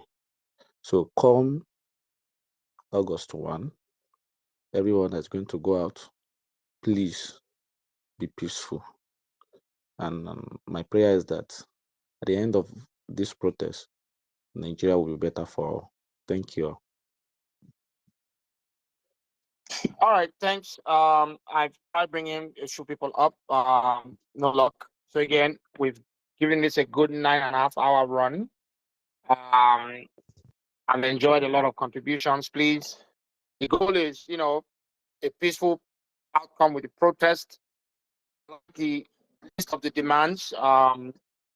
Although there's a new attempt to throw a monkey wrench in the whole thing with a propaganda list. If you see it out there, please debunk it. Nobody's asking for free data or free credits or some of the caricature that they are painting. Nigeria is not in a good place. Things are really tough. People are struggling. Households cannot, tell you if they can feed, tomorrow morning. And it's just painful. More than any time, Nigerians are poorer than any time in our history. And it's just bad. As a nation, we should be climbing up the chart, not falling below expectations. So we plan to protest this Thursday and beyond. Again, organize yourselves, be very peaceful. I will say this to you. The goal is to go home and come back in one piece. People planning for death or injuries or all of that, I say nobody should be doing that, because we ought to put the torchlight on security forces in saying your job is to protect and preserve one another. But then, if anything, just make sure that are well known. You see something, say something. And I think, there's been this equally irresponsible attempts to scare people, threaten people. We shouldn't cower. If there's anything, we shouldn't be encouraged by a government that came into power by their protest. So again, nobody's looking to foment trouble, chaos, anarchy. But I'll say this: it's been a pleasure. I did put out a letter officially, official letter to the IG of police, CC the FPRO. They said they'll get back to me. I'm waiting for an appearance on a Twitter space, because I need the police to come show Nigerians that they will carry out their constitutional duty with protecting individuals, and people would be out recording the police and not being attacked by unknown faces or of and really make sure takes it very seriously. But you've been on, thanks for sticking with us. It's a recorded space. I need to end it so I can post it. I don't want it to crash and then we lose the conversation. Join me again. I'm hoping to turn on the mic perhaps on Wednesday. If I get the police to respond, maybe Wednesday evening, ideally, would be another good opportunity. And looking forward to people coming out in numbers. And please, this Not in My State campaign of hostility and division is not rhetoric we ought to tolerate and promote. So if you see it anywhere, give it a thumbs down, because it's just very irresponsible, it's reckless, and absolutely disgusting. But again, thanks for joining me on this Twitter space. Have a great evening and look forward to talking to you all again. Drop me a DM or perhaps leave a comment if I'm not following you. I'm very lazy at following back. I apologize. I'll try as many people as I can. But good morning, good night, and take care. Stay blessed.